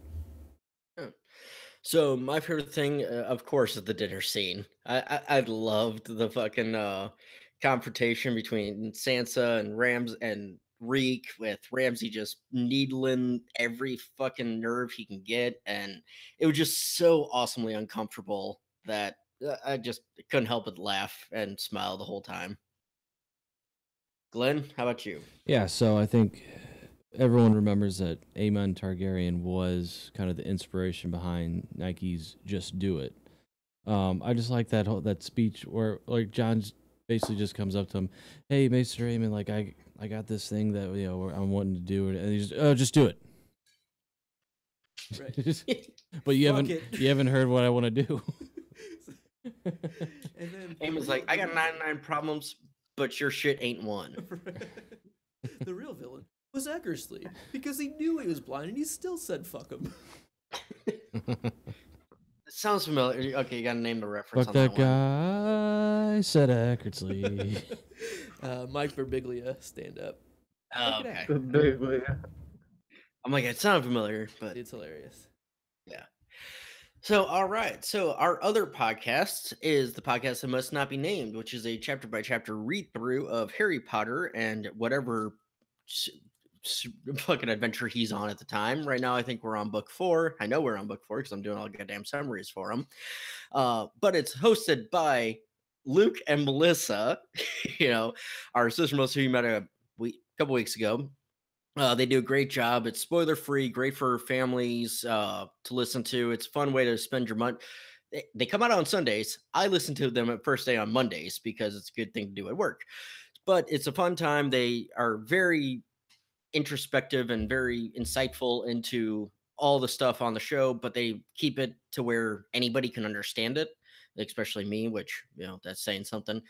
But to find that and our other shows, make sure you go to thepodcastthat.com and you can learn more there. So, first time watching on the wall, what are your predictions? I don't have a whole lot this time. That's the worst Abby impression I think I've ever heard in my life. Yeah, we'll try to get him from her next episode. Hopefully we'll get him from her. Well, she's hosting, so she better fucking be here. So just edit this one good. Go ahead. All right, so we're gonna go to our house superlatives. Now, Johnny, did you want to do the full list, or did you want to just stick with the shortened one?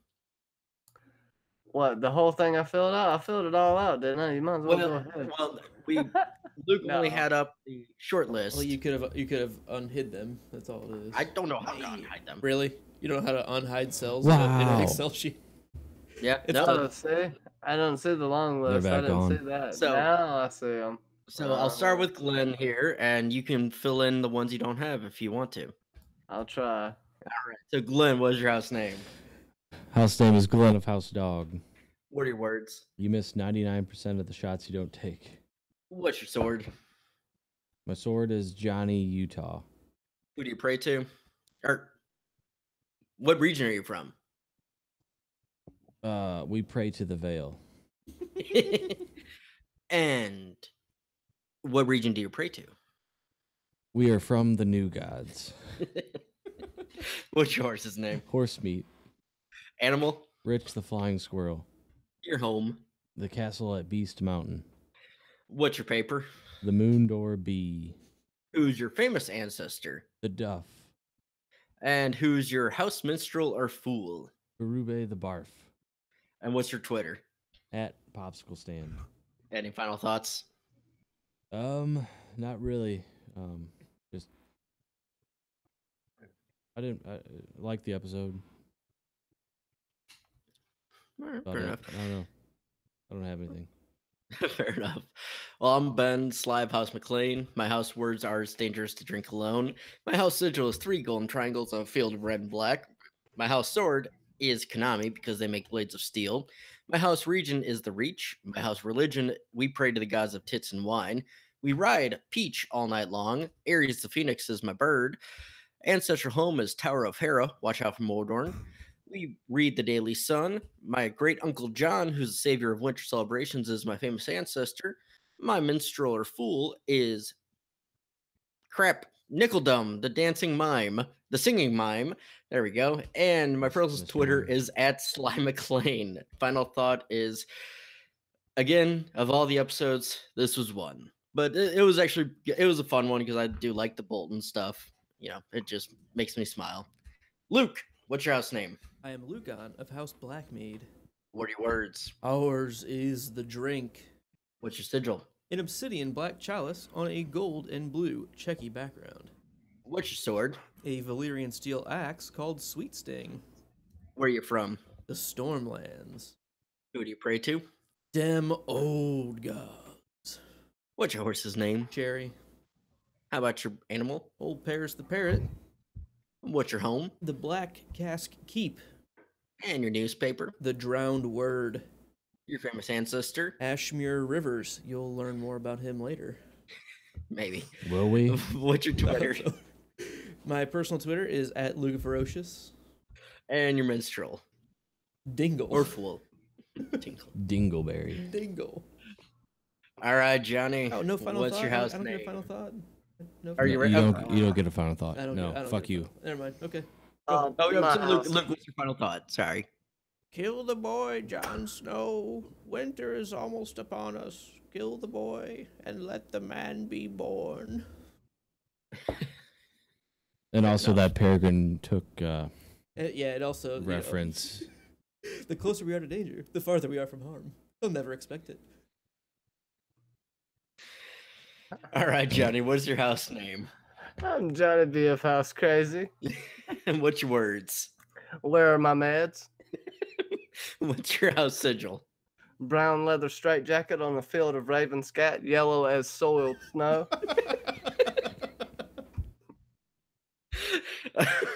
What's your house sword? Oh, Johnny. Oh, is he frozen? Oh, I there he froze is. for a second. Johnny B. Okay. There he Frozen. is. Johnny be frozen. Johnny be frozen. What's your house? Let it go. Let it It's go. the slippery eel, Where are you from? the neck, All right, who do you pray to? the old gods. What's your horse's name? Dick Beasley, You got an animal? a jackass covered in tar. What's your ancestral home? The shack of Prozac.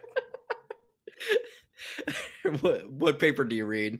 Illiterate Weekly.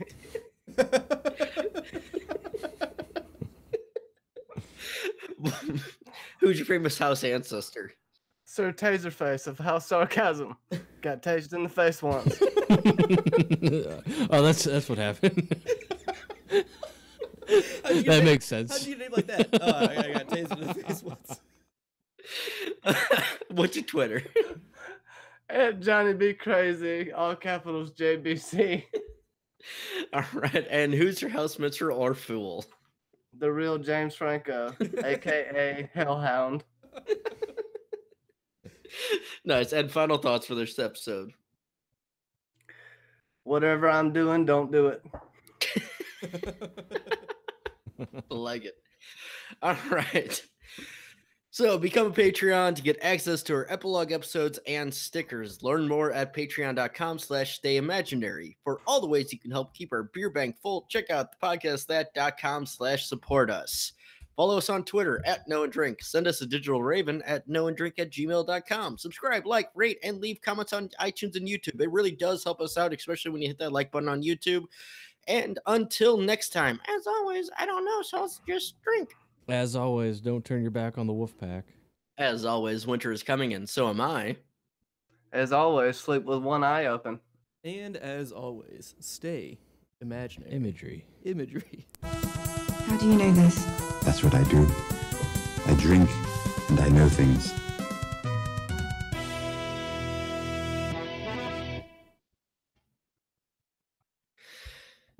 All right. And yes, Lady Laura, getting there, at least for myself.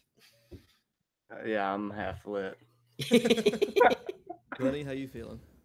Good, I think. Feeling good? Yeah. Sober Tober continues for me. couple. It's over 2 Two, I think what this one and maybe one more recording 3 without. weeks. Yeah. Because Halloween's Wednesday. Yeah. So just this one next. Be right back.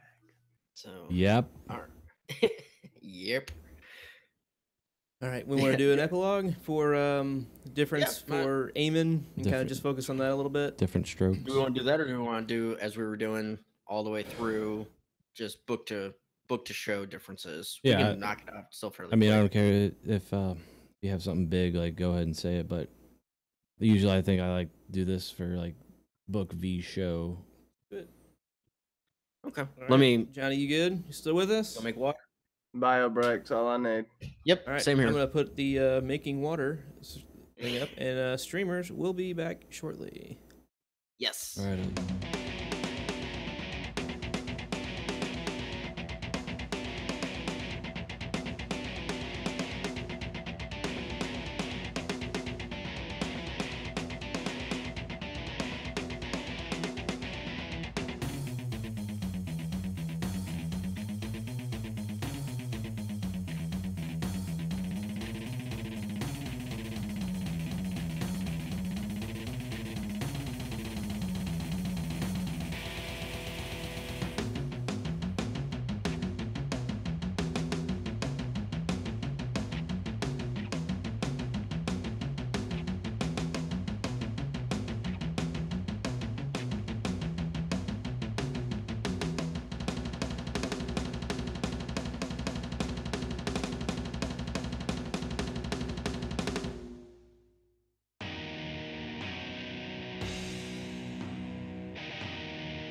How do you know this? That's what I do. I drink, and I know things. Well, welcome back to the podcast that drinks and knows things.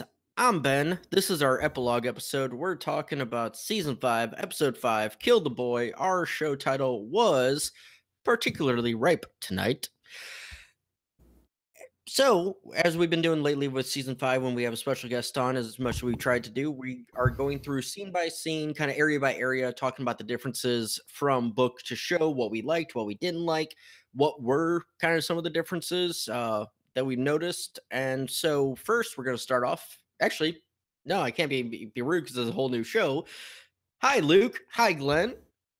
And thanks our for welcoming special us back. they all know you. Hi. Abby is not joining us because, unfortunately, Broken leg syndrome. Broken leg syndrome of just whininess. So, no, she's not feeling good, so she's out of it tonight. But we do have Johnny B. fucking crazy with us tonight. Hey, Johnny. What's up, everyone? Ben's holding my Prozac until I'm done with the stream. We need you for a few more minutes. Bastard. Just hang in there. Just hang in there, bud. Hang on.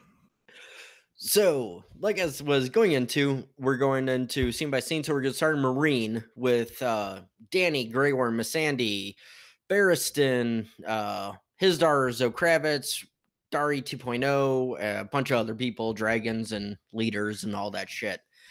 Anybody got any thoughts on the changes on these main scenes? I know I mentioned in the... Oh, go ahead, Glenn. I'll Like, just go obviously, pick- Yeah. the big one is Barristan, I think. He is not dead. Yeah. And Yeah. he is not the. And he's father. not laid to rest. Exactly. Yeah. Johnny? So, this whole starting scene encompassing. Let's say we can start off with Missandei. Okay, I know you like the storyline, but I rather like her, that mysterious 11-year-old girl or 9-year-old girl. I can't remember how old she is in the books anymore. I get conflated at this point. But it's very mysterious, her character, how wise she is at that age. I mean, she is incredibly smart. Also, you have R.I.P. Sir Arston Whitebeard. Shout out to Barristan the Bold. You know, I would have been okay with him going out like that if they would have showed him taking the 5 men out unarmed while he was unarmed in King's Landing when he left. You know, I really did have a problem with that, but it was okay to send off. You know, there's nothing really to compare with the books there. Where else are we at? I'm with you on the Barristan. Like we never really saw him do anything other than throw his sword down. Like, well, episode 3, he walks and talks with Ned a little bit. He's kind of hangs out with Ned and Robert Baratheon, or Jamie and Robert. He goes on Baratheon. that hunt with Robert. I mean, it's more of just like you hear stories about him, and then in the books you get this whole He's he kind of- leaves, kills all these gold Right. cloaks on his way out, just like nothing. Yeah, Yeah. the way they did is almost like he was assumed to be a shell of his former self. Mm-hmm. And Yeah. clearly we don't have the mystery that there was in the book of Arston Whitebeard, because I mean, we know who Barristan Selmy is, like the actor Ian McElhinney. Is that what it was? McElhinney. McElhinney. But it's just kind of like knowing that. I feel like a quick scene, or at least reference to him. I think they did talk about, well, he took out some gold cloaks when he left or whatever in the show, but I think seeing it would have made this make more sense, I guess. Yeah, and now I will say this: in the books, we never get a great Barristan battle. Still haven't gotten it yet, like to show his aptitude for sword fighting. I can understand them going this route. I don't like it, but I can understand them going this route to write the character off and make it harder time on Danny. Right off the good character, the good, was a lawful good character that's guiding her. Write him off to make her have more trouble. But I'm glad that they gave him the battle they did because he fucking went ham on those fucking sons. He took out Them at least 7 or sons. 8 of them. Well, yeah, I agree. Them But hearts. You know, so I mean, we finally got to see his, aptitude and his skill come to fruition. He just got overwhelmed. So what I don't agree with is the part about. I'm sorry, I cut you off. no, go ahead. Go ahead. But No. what I don't agree with is the part about it making it more simple or more complicated for Danny. I think actually Barristan made it more complicated for Danny. He was the good voice in her ear, and he actually complicated the situation more because he seemed to be the polar opposite of everyone. He actually, if you think about it, he didn't always give good advice, right? In the books, more so, yes. In the show, a little too conservative, Pacifist. yeah, so to Yeah. speak. I would say so. Yeah, that's the only argument I would have with what you're saying. But No, yeah. no, and I totally don't disagree with you at all. It's I can see why the show writers did it that way. That's where I'm not saying I agree with it. I can see why they did it that way. That's all I was kind of going with on that thought process of it. But yeah, Barristan getting wiped out. Yeah, that's a huge difference that we're just not used to. The other one that I'm kind of my issue kind of going off this episode alone is Danny being the one to confront Hisdar saying, "You're going to marry me." Because book-wise, it was Hisdar saying, "Open their fighting pits and let me marry you. I'll give you peace for 30 days and then you marry me." So it was him playing more of the big balls role of I can make this happen Mm-hmm. instead of Danny playing up the, I'm queen, this is what's going to happen kind of role. Right, let me have the I- stands. Who was Yeah. it that he was gonna whisper in her ear? Was it the something queen? Gosh, it's on the tip of my tongue. The one that was controlling. The Green That he Grace. said the Green Grace. That's what it was. That was supposedly controlling the Sons of the Harpy. We don't really There's know. a theory. Yeah, potentially. She actually was, potentially. But we don't know at this point. So you're right. He did have kind of like leverage over her. In this instance in the show, definitely, she just kind of chose it, and it makes sense. Right. He's definitely Hisdar is certainly a lot less suspicious of being behind this as he is in the books. Like it's clearly like, oh, he's the red herring. He's clearly the guy that's kind of doing this because he says, "Hey, I'm gonna stop this," and it stops. Like it's kind of fishy. Like, hey, if you can give me so many days of peace, like, well, I'll marry you and whatever. And then he kind of like forces the issue of opening the fighting pits even against her wish. Even then, like she kind of goes along with it, but like instantly regrets it, which we do see that in the show. But it's just it's a very different relationship. His dark character is quite a bit different, I think, overall. Well, we also see him like kind of on his knees, like about to die for what he thinks, and then she like gives him, "Oh, let's get married." It's totally like I just don't think anybody would expect that to happen.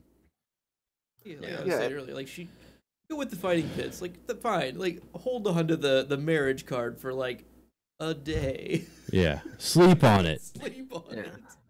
And actually, just really quick, Mackenzie brings up a great point. She said it's hard to believe this is all book 5, right? And I just thought about this. This whole episode is Dance with Dragons stuff. There's no Feast for Crows info on here. So Right. she just made me think that. I was like, oh yeah, this whole episode was Dance with Dragon based. Well, to a point. So anybody got? Well, my other point on Marine was Miss Sandy Grey Worm. I know I made the point of this is one of those shoehorned romances for the show to give people something to think about. I'm okay with it because it does give Grey Worm something to live for. Does anybody have any negatives or also positives to add to it? Yeah, I mean I agree. I think definitely with him, the white rat, we talked about that earlier. That these people have like a personality and emotions, I guess. So they're not just like, robots that are called unsullied. They have a life. Exactly. I mean, a man's a man, a woman's a woman. Doesn't matter if you got the parts or not. It's Except Yeah. for Varus. well, He didn't even then realize he's also beforehand. Debatable.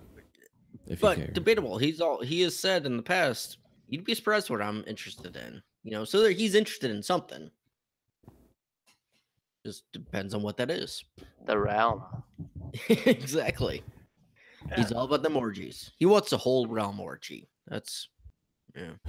Alright. Get back to the pile. Honestly, I think they needed a stable love story that would last for a while. Yeah. Honestly, I do like Grey Worm, even though he's a flat character. You have to admit, but I do like him. Now,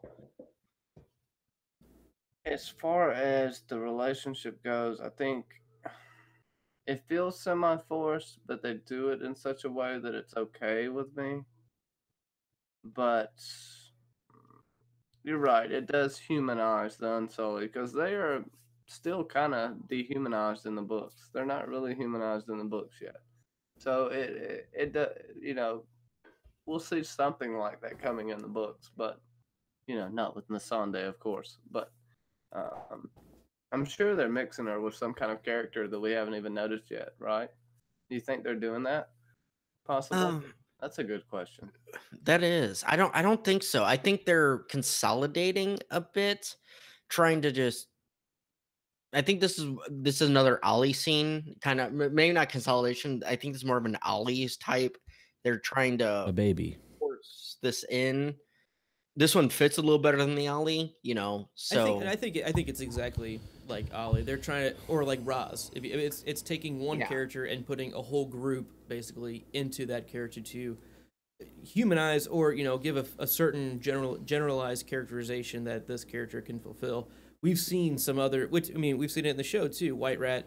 There are stories in Marine of Unsullied doing that, and this kind of just brings it more to, as Glenn would say, fruition, and it puts it a little bit more in the public eye. But I don't think Grey Worm specifically and or Missandei will do this in the books. I could be wrong, but it just seems like it's more of a consolidation for character generalization, showing that the Unsullied are in fact actually humans and not robo cops. Robo-Sullied. Robo-Sullied. Yeah, so who was it? Brown Ben Plum was like the biggest Unsullied we had in the books, right? The main one that we got to know, Brown Ben Plum. he was the head of the he wasn't Unsullied, Second but he Sons. was he not a eunuch though? No, you're talking. No, I'm thinking of someone else. Go ahead. Yeah, I can't think of his name. I just thought of his name. God damn it. Takes a shit in front of Yeah, the Strong Belwas. Strong Belwas. Strong Bella, Yeah. That's it. There we go. Sorry. I totally No, blanked no, as that's well. fine. But yeah. He's like the main representative in the books, which isn't necessarily the greatest one. So maybe we will see some character development out of Grey Worm, but I don't think so. I think possibly another character is going to step up in the books, but I think they just latched on to Grey Worm. That's all they had, really, Exactly. So, anybody got anything else on Marine, on this whole storyline? It's fine. Whatever. It's fine. Fine. It's fine. I don't know. It was just feels, alright. like you said, it's shoehorned in. I don't know if the show needed a cutesy romance. It works. It sells for sure. It's just Yeah. fine. Like I said, it's fine. It's It fine. does. It's one Fine. like this. I'm okay with this one. There's other ones where it's like, oh, come on. You have to But- do stuff to please the mainstream, Yeah. So, all right. So we're gonna take the Jojen jet up to the wall. Jojen Jet. We got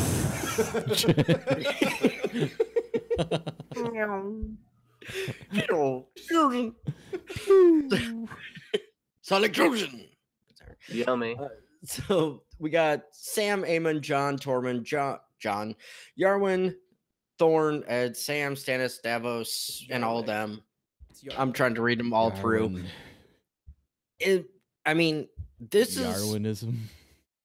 one that it's close-ish. We don't get Revival of the Wallace. the Stannis. We don't get the Stannis Sam scene as we did, which I did enjoy, but there really wasn't a ton to diverge from that I'm not catching. At least I'll let you guys talk because I've got to step away for just a minute. What are you talking about? Where Stannis was talking to Sam about? Oh my gosh, I forgot. Never mind. Dragonglass. No, in the books where anyways, I'll go to what I was gonna say, kind of where Sam and Aemon more talk about Dany later, but it's pretty close. You know, they put more emphasis on John in this, but I would say that I don't know. Help me out here. So we're really getting close to the part where John and Sam have their joint chapters, right? You know, they have both chapters start in the same spot and then they end up veering off, and this is Kind of like the same things are happening. Right. It's just a different point of view. exactly. And yeah, about half the chapter is the same conversation just from the other person's perspective. And so we're kind of in that area a bit. Obviously, Sam isn't leaving yet, and Maester Aemon, I believe in the show, dies before they leave, so that we don't have any of Maester Aemon going down to Bravos. Right. He doesn't. They don't Or going over to Bravos. board the ship or anything. He dies at the wall, right? Mm-hmm. But if I'm not mistaken, that's when he really talks about Dany in the books. It's not necessarily then, right? When Right. we're seeing it in It's the when show. he's It's more- kind of in his. He's a little non-lucid, if you will, and Well, he could be having fever dreams, right? he could be having dragon Yeah. dreams. Dragon dreams, common theme, and germ. I dreamed I was young, Egg. Right? Talks about Egg. Talks about Rhaegar a Eggman. bit. So you know that brings us into the whole: who is the real egg? Is there a real egg now? You know, maybe young Griff, or is he the murmur track? Oh man, we can get into this. As far as the scene goes with Aemon in the bed in the books, I mean, just you know, he literally thinks that Dany's the only one left, and he has to see her. He has to see her. That's the only thing on his mind is getting to Dany is the last thing he sees, and it's so heartbreaking that he just can't get there. And I don't know what else to really add besides the fact that it seems like this is the moment Sam really grows for me in the books. Like, he's already becoming a man, you know, you can't be a coward just because you're afraid. It's when you're afraid and you actually do something that makes you a hero. Yeah, the only time you can be afraid is when you're, scared. Yeah, when you're brave, When you're that's when you're brave. dumb and doing something without thinking, you know. So it gives Sam some perspective, and knowing what's going to happen in the books or where Sam's going in the books. I think it's one of the key moments for Sam in the entire story is that moment with Aemon in bed. Yeah. No, I really don't disagree with you. It's one of those scenes when I'm listening to the audiobooks, and I know I have the Sam chapter coming up that night. That's one that I'm going through at least the full chapter because I want to hear Aemon's speech, and because it's so heartbreaking, because he realizes I gave up everything for the Night's Watch, and the only thing that matters to me right now on my deathbed is my family. And it's telling, I mean, he doesn't regret. I don't get the feel of regret from him, but it's telling that that's his main concern still after all these years separated from his family. His family is still the most important to him. Right, makes you think back to the speech he gave to John, right? Where he was talking about the choices that you'd have to make. What is honor compared to the love Right. and all that? Yeah. I'm making sure that's the episode before this, but we don't have to worry about that, do we? My memory's so conflated. I did 14 shows at one time. I apologize. Where was I at? Dang it, help me. Mind slippage. The meds. We were talking about Eamon's No, talk I'm of not. Danny. Yeah, and I really don't remember where I was at, Ben. We can keep going. All right. I've had a few beers. Nope, you're You know, fine. what You're happens. it's happened to us on many occasions. Again, go back and check out season 7 when it first came out, The Breakfast Show. They're not available. You have to Oh, become a God. patron Oh, they're to, not- to get those. Oh, only okay. If you'd like, sign up patreon.com/stayimaginary, and you can get access to our breakfast show, which lasted for what, 3.5 Oh, it was hours? probably touched 4. Touched on 4 the hours. on the uncut. I know there was at least 4 to 5 bottles of mead consumed. So. Yeah. Yeah, that's what we were drinking. Mead. Yeah. Does your Patreon take food stamps? That's all I ask. Because that's the only card I have. Gotcha. So, all right. So, also at the wall, we have Stannis and Sam talking about the Dragonstone. I kind of touched on this of Stannis kind of blowing over the oh, we have Dragonstone, we have our dragon glass on fucking Dragonstone, and Sam just kind of lets that go. It's like that could have Yeah, saved a 'cause- season and a half. Because doesn't he read that in a book like later in season 7 maybe? Mhm. Yeah, think- like end of 6. Yeah, or He reads like, he we're reads that getting in into a book this. and like, oh John, guess what I just learned from this Yeah. book, even though Stannis told me this a 2 year years ago. She's like, Hey, John, bare minimum a year ago, I could have told you just to fucking go to Dragonstone, man. There's no one there. Just go get it. There's squatters. My That's God. it. That's just someone trying to fill a fucking script, man. I'm sorry. And That's Yeah. what this happened would right be there. before like Danny even gets there, Right. Yeah. It'd be sad. so they Exactly. can mine it all, and then But then what do they do in season 7, Glenn? What do they do then? How does John They- get boat sex? They That's better not have no fucking That's why- hey, montage Sam- scene Sam, of hold them off on that building one. weapons. I need to get my boat sex. We gotta fit some boat sex in here, buddy. Come on, Sam. So don't play that card yet. Go read about it first. Go get pissy at Gilly when she's talking about Ragger. Grogger, clogging. Ragger clogging. Have you read the books, my son? so. All right. What about Do you wanna get- Hardhome? They're basically Oh yeah, yeah. John goes to Hardhome. That doesn't Yeah, happen in the books. It's just kind of like an Yeah. off scene. Well, it hasn't happened. Oh Is no, it- yeah, you're right. it's It's just Also, a- it Yara doesn't. that goes to Hardhome. Who is it that goes to No, Hardhome? the princess. Fuck.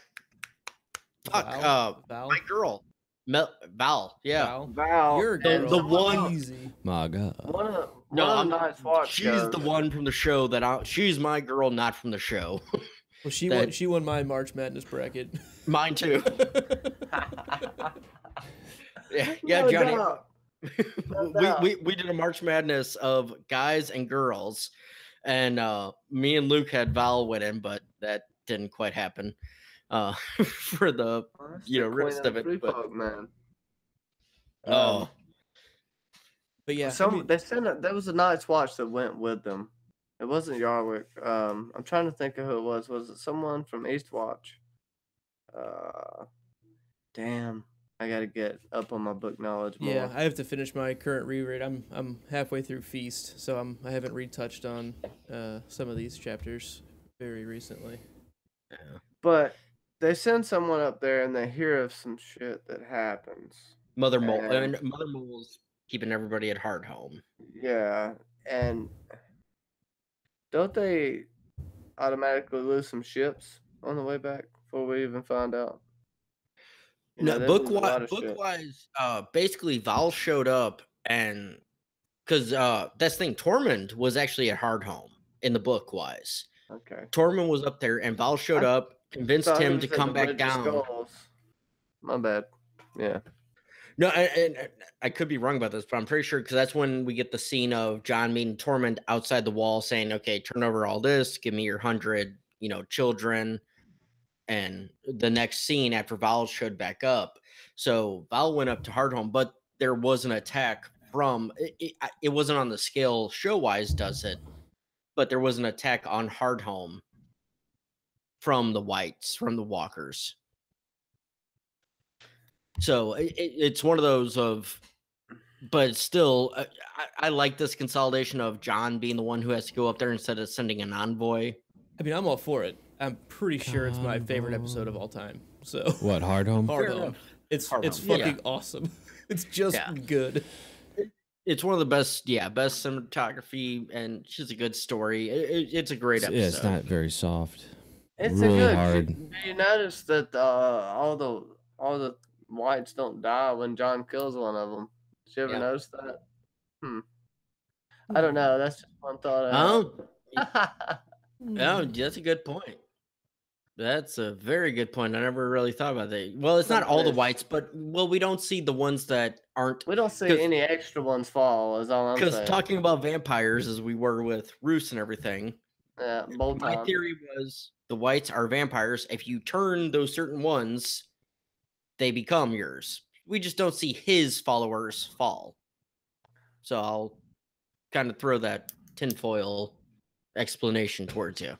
Yeah, whatever. Fill it in for D&D all you want.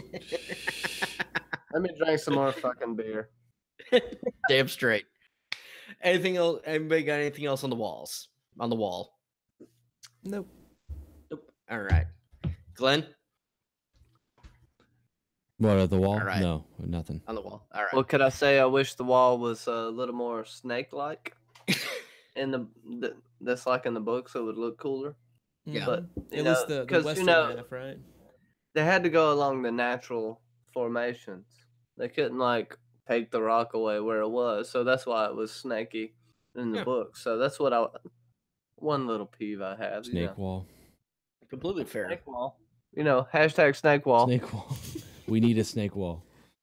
We will build it So- bigger. We will build it stronger. So, all right. Wintertown / Winterfell. Winter Hotel. Winter Hotel. Winter Motel 6. We got Brienne, Pod, Ramsey, Miranda, Sansa, Old Woman, Miranda, Reek, Ramsey, Roops, and Fetwalda. I know I doubled up a couple of them, but I'm just reading my notes. None of this is in the books. What are you talking? No, I'm just messing with you. Well, Kind you're right. of. Yeah, I mean, nothing like what we're seeing. I mean, at least we have fake Arya, right? Jane Poole Yeah. in this The, role. the pools. We've got the pool involved, but literally about nothing else applies. I don't even think there's a Miranda in the books. Like, is there a Yeah. girlfriend? I don't think. I don't think I mean, specifically, no, that we know. Where's of. Brienne at this point? At Crows. What's it? Crows. What's that place called? With the big tree where all the crows. Raven Tree. Isn't Brienne near Raven Tree at this point in the books? Brienne? Yeah. Yeah. She's down. She's in the Riverlands. Yeah. Okay. And Down- let's see. Yeah, Pod's hanging from a noose somewhere.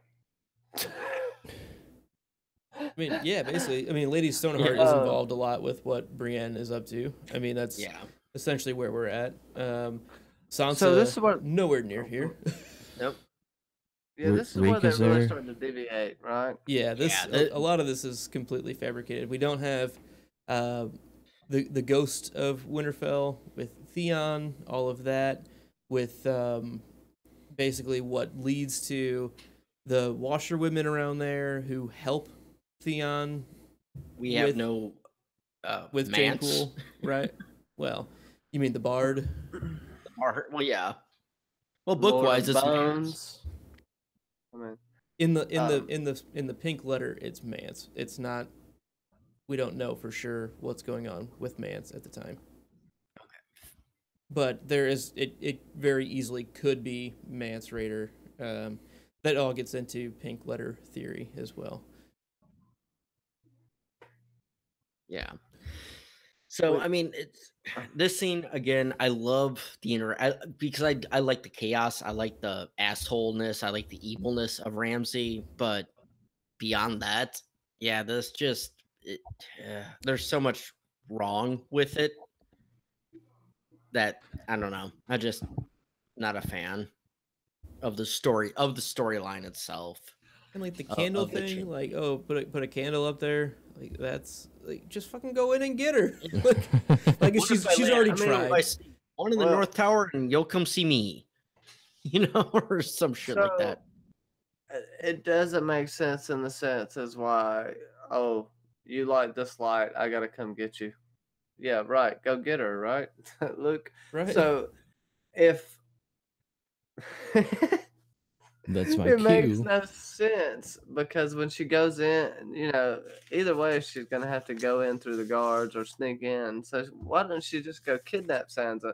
This is where I get confused with this whole oath thing. If you're gonna protect her, she's in the wrong situation. She told Pod she's in the wrong situation. There's no there's no doubt as what she should do. She shouldn't have to wait for Sansa to light a fucking candle. Yeah. It was Take- forced. So, and here's the thing: who say Sansa? And just in Pod and Brienne's mentality, who say Sansa's not being treated like a princess, like a queen, being treated well? She's got is good fucking, digs. is she just gonna be sitting there? She gonna sit there for fucking 5 years? Just watching out the window. It's like, Pod to sit there. oh yeah, he's- Pod, and I've had this. There's a Facebook thing out of who the best character in the show was. Pod is the goddamn truest character in the show. All he wants to do is serve. Everybody else has had some bit of, I want a little glory, or I want Ambition. even Brienne, like I want to be on the King's Guard. That's looking for glory for herself. Pod only wants to fucking serve, and Pod the Rod is God. Well, doesn't he want to be a knight though? I could smash you there a little bit because Brienne kind of only wants to come up and be a Kingsguard, which is a little above a knight. She's not even a knight. No, I don't know. I'm just I throwing agree. that out there. no, I'm not disagreeing with you. That's a fair argument. Thing is, Pod, I don't think he really wants to be a knight. He just wants to serve the one he's meant to serve. He's literally never really trained said, to "I be want to be a knight." He has, just to Brienne, like 3 episodes ago, when she was like, "You want to be a knight, right?" And he's like, "Yes." Okay, then we're gonna start training with the sword. I'm gonna actually teach you how to ride a horse. We're gonna do all these things. All right, then I retract on that, but still, I'm leaving it as Pod is the best of truest characters. He's definitely even a above character. Brienne. Of all the characters, he Pod certainly is one of them. And Mackenzie has a pretty good comment here. She goes, "Wait for the candle. What if she lights it and then it gets blown out?" Like, Oh shit! I don't have any more matches. So God damn it. It's a good The- point. It is The a way- broken knew. tower. It's not like it's a solid. The wind is strong in the north. Get a bunch of those cornering wins. um. Go ahead. Yeah. What was I gonna say? Fuck. No, I basically, as we see, I guess Dave and Dan kind of like block Bran and Hodor, like that whole thing for this season.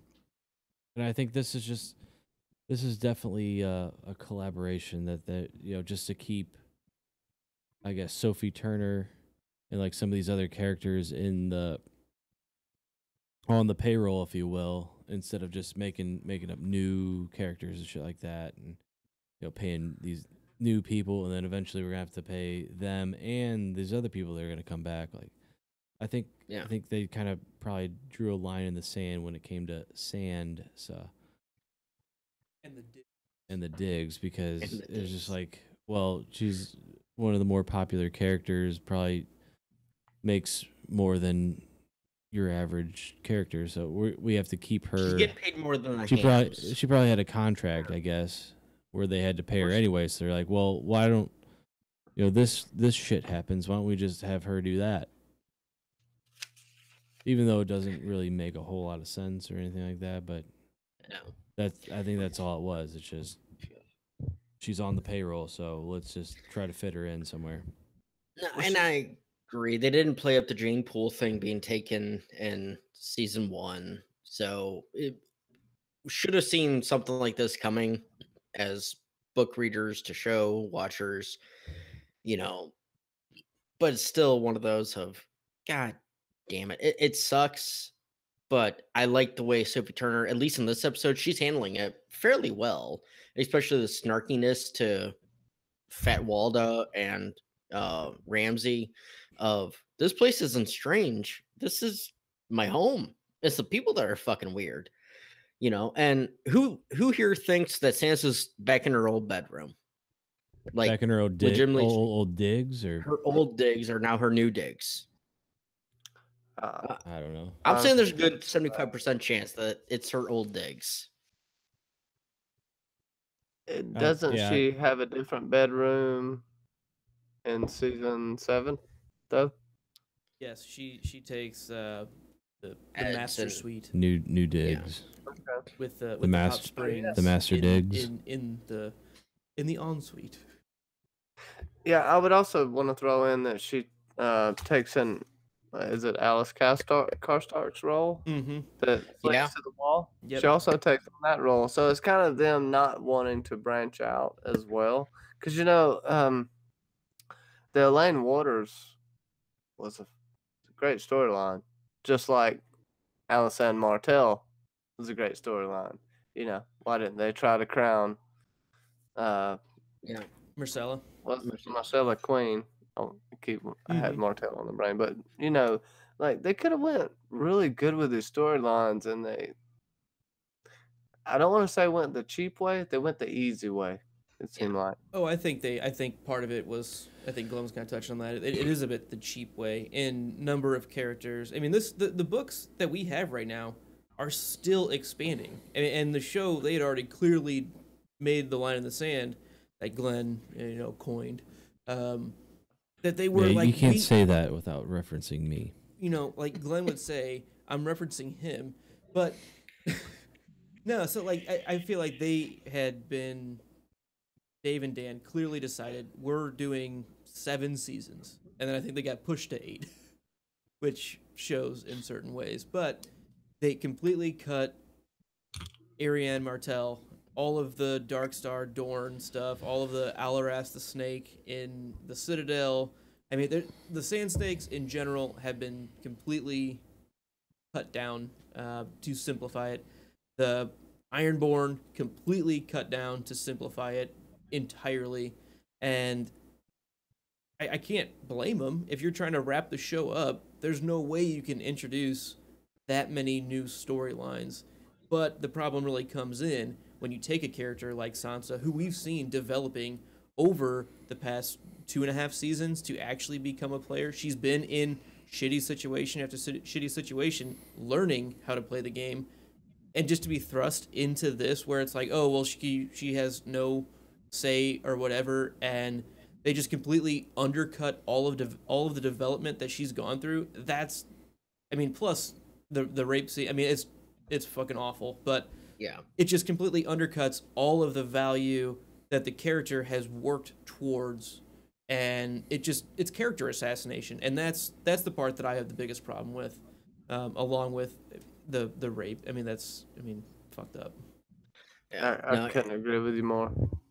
Look, I absolutely agree, because as people have asked me, what's my favorite chapters in the books, and recently it's been the Sansa Littlefinger Vale chapters, because I love the politics side of it, but those scenes, tend to show her improvement and her growth, and she's becoming the badass character on par with what Arya, because everybody loves Arya. Arya's the badass little, assassin fucking girl. And I'm the same way. I love Arya chapters. But this is Sansa growing to that level. This season undercuts all of it, like you said, and just reverts her back to being the stupid little girl. And that's been my biggest issue with it. I get why David and Dan did it, game of consolidation, as we've coined the term, but it's still, they could have done it way differently with it, and it irks me. As much as I like the Reese or the Ramsey and all that, because I like the evil characters, whatever, Reese? it's still fucked up. The Reese from Malcolm in the Middle, he was a fucked up Reese. character. Oh, okay, yeah. Yeah, Or Derice the Reese, from Cool yeah. Runnings. Yeah, Derice. Derice. but it's one of those of, it's a fucked up character that I like that sense, but the storyline, it just doesn't work for me. And yeah, it's one that It's like they fall in love with. Well, we didn't have Joffrey anymore, so we have to use this character that's easy to write for. Pretty. I Yep. mean, it's good. It's just really easy to do this. exactly. And then right before he ends up going out, we get Euron. So right, it's always right. You gotta have right a before- public enemy number one. Public enema. Yeah. Yeah. and public. Enema number one. Speaking of Euron, public Euron enema. isn't even a bad guy on the show. Sorry, let me get my face back up here. Yeah, not really. But- I agree. I mean, He's like kind so of tame. It's just kind of Yeah. a dick. Like, right? he's just kind of a casual. dick, but He's just a douchebag. That's it. but the shit he's done, they don't play that up, and it's like, okay, it's like, what the fuck. But Ramsay, lets his new wife, not Sansa, I'm talking, or not fake Arya, God, what's her name? The one that he was married to before, but One that he ate marries her, fingers. yeah, leaves her locked in the fucking tower to eat her fingers, and we don't hear anything. Come on, you want to play up the role of a fucking sadistic asshole? Let's hear the backstory. But they just consolidate everything down, and sometimes they hit it right, sometimes it doesn't work. So anyway, anybody have anything else on Wintertown, Winterfell? Well, I would just say the gaping hole that they could have used with no one knowing where Arya was. I mean, come on. This is Game of Thrones. That is a gaping hole that someone could have used, and it was not used. Lady Hornwood is who you're thinking of, Benj. Lady Shoehorn. Lady Shoehorn. That is David Dan's favorite character. There was an old lady who lived in a shoe. She had so many kids, I'm not going to finish the joke because it would get us demonetized. No. Oh, we have been demonetized. Fuck. Well, yeah, no, fair enough. Oh no, copyright. There we go. All right, so the last scene we had the episode was Valeria, Tyrion and Jorah with the Stonemen. Again, consolidation wise, No John I'm Connington. okay. I mean, just completely different characters. No John Connington, no Griff, no nothing like that. But for cutting out characters and combining them, I'm okay with it. Apart from the touching thing, because it wasn't Stoneman touching; it was drinking the water. I want to say they were in the Royne, correct? Yes. In the books, yeah. So it was drinking the water of the Royne is what causes stone or grayscale, not just a touch like fucking pseudo the touch. The feel zombie. of Stone Man. It the wasn't the zombie bite is what. Yeah. the zombie bite. The fuck, I can't even think of a character, a creature that touches you and you become that. Except Soul Survivor. Just Just straight contagion. Yeah, so it's one of those. I don't like that transfer. I prefer just the hey, they're stonemen. They jump in and don't go in the water, and then all of a sudden, fucking Tyrion gets pulled in the water. Okay, that makes way more sense. Apart from don't let them touch you. It's just I don't know. I don't like that. It's They like cut out 5 characters too, Yeah. Go ahead. No, go ahead, Johnny. They cut out Duck, who is the supposed silent sister. Septa, you talking? Yeah. Yeah, The one with the big tits. I'll say that. Well, the nice ones. them tits, them titties. And then who is the maester that Tyrion played Savas with? Septa Lemore, just for the other one. Septa Lemore. And damn it, I can't remember what his name is.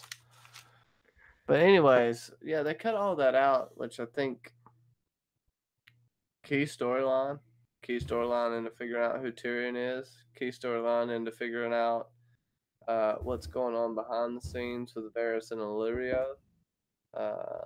And Duck is kind of a nod to Dunk, of the Dunk and Egg Tales, and also young Griff is also a nod to Egg as well as Varys. So they kind of missed out on that. I think they could have even gave a short few parts to where most of them died, and they could have paid a good montage to that because Really adds depth to the story, in my opinion.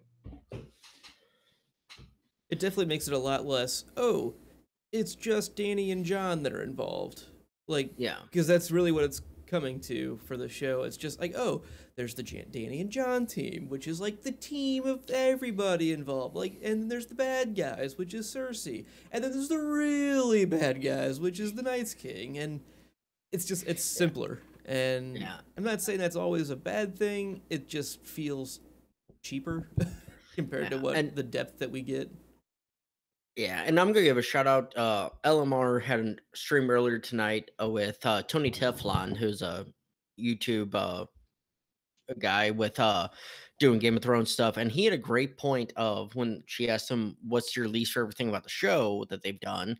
And his first thing was Stannis.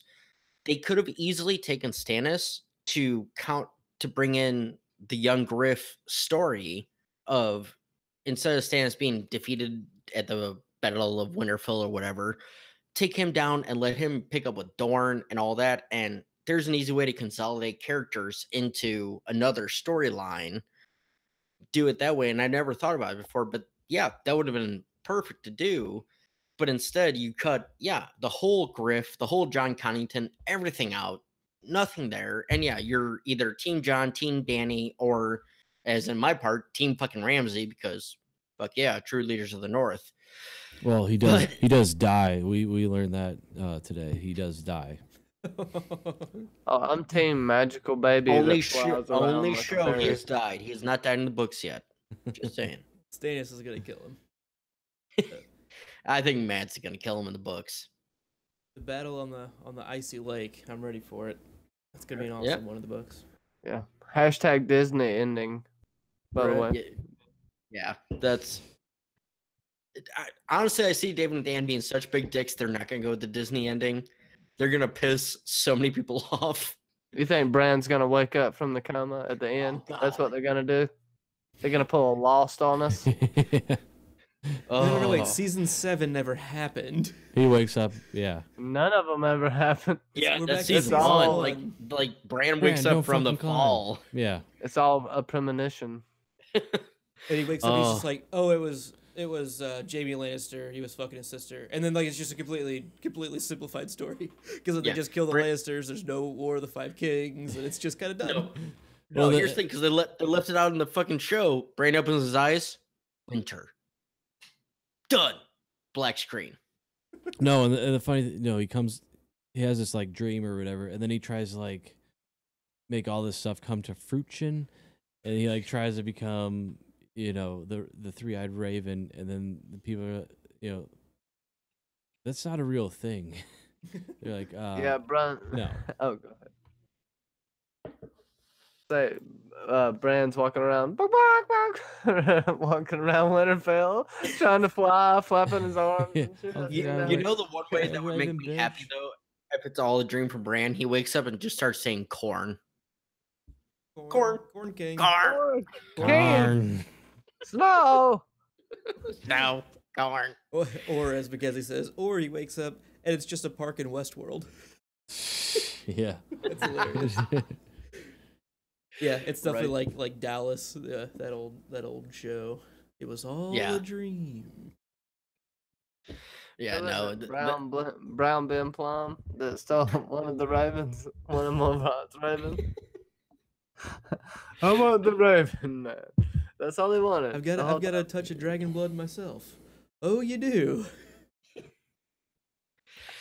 So, anybody got anything else for this episode? I just want to say real quick, yeah, good. And they didn't really do a whole lot, but we didn't see a whole lot either. But the Valyria kind of looked really cool, like the ruins, I guess. And they're kind of like touching on it, like Tyrion's like, when are we gonna be able to like make cities like this again? And kind of looking at the ruins and stuff like that. And then he sees a dragon, stoneman, and then it just kind of gets kind of blown to whatever. Mm-hmm. But go ahead. It just would have been cool, like to have like more, like maybe it's something for like a spin-off show or something like that to just dive more into like Valyria, but It's always Ashy and Valyria. right, it just seems like they just kind of like touched on Valyria and here's Valyria for you, and then that's it. Yeah. We get about Can I 15 read- seconds of. Can I read that combined quote from Tyrion and Mormont? I think that's pretty. fucking Please. awesome Yeah, go. quote. They held each other close and turned their backs upon the end. The hells that split asunder, and the black that ate the skies. The flames that shot so high and hot that even dragons burned. They'll never be the final sights that fell upon their eyes. A fly upon a wall, the waves, the sea wind, the whipped and churned. The city of 1,000 years, and all that men had learned. The doom consumed it all alike, and neither of it turned. Oh man, it's just gives you chills, man. That was a good. Right, and you would- without them you would having to show clap, all that, but- that was a good line. So, Look, for any final- for your spin-off, Benj, I think it could be like the story of Colloquo Votaw, you know, with all his travels and writing the Jade Compendium. It's a book-only thing, but Yeah. yeah, But good I don't even stuff. think it's a main series thing. Oh, it is. Is it? Oh yeah, they talk about Okay. the Jade Sure. Compendium several times. Yeah, you're Tyrion right. chapters Once you specifically. said that, I was like, okay, yeah, Jake Compendium, but yeah, it sounds familiar, but anyway. Well, yes. So, anybody got anything else on that, Luke? Anything? Cheers. Cheers. Cheers. Cheers. Cheerston. So I'll wrap this up. If you like, if you could, if you want to help us out a bit, become a Patreon to get access to epilogue episodes plus additional stuff from our other shows at no extra charge. And to find out more, go to patreon.com/stayimaginary for all the ways you can help keep our beer bank full. Check out the podcastthat.com/support us, where you can find our Littlefinger microfinger flea bottom emporium. Find your own specialized items of Game of Thrones shit that we've kind of hand selected to put up there. Is North of the Wall on that list, Luke? Yes, North from the Wall. North the from the Wall. autobiography of Hodor. Yes. Should be around here somewhere. Which- North from if you- Winterfell. North from Winterfell. North, That's North right. from Winterfell. Thank you. Hodor. Yes. The Hodor autobiography, which you see in our thumbnails every week, it's a great read. It's surprisingly fun. So make sure you check that out. But make sure you follow us on Twitter at Know and Drink. Send us a digital raven at knowandrink@gmail.com. Subscribe, like, rate, and leave us comments on iTunes and YouTube. And until next time, for Abby, as always, I still don't know, so I'll just drink. As always, don't turn your back on the Wolfpack. As always, winter is coming, and so am I. As always, sleep with one eye open. Hodor. Exit light. Internet. How do you know this? That's what I do. I drink and I know things. Hodor Imaginary. Hodor imaginary. Stay Hodor. All right. All So right. LMR, you're kind of my go-to on Who's LMR? late night streams. Anybody streaming tonight messing that with you you. know of? Just I'm gonna put it out there because I got shit to do tonight. So All right, we're gonna go ahead and close the stream down. Thank you Yep. guys for joining us. If you haven't subscribed, please do that. Share on the tweets and everywhere else. We like you. love you, babe. Mwah.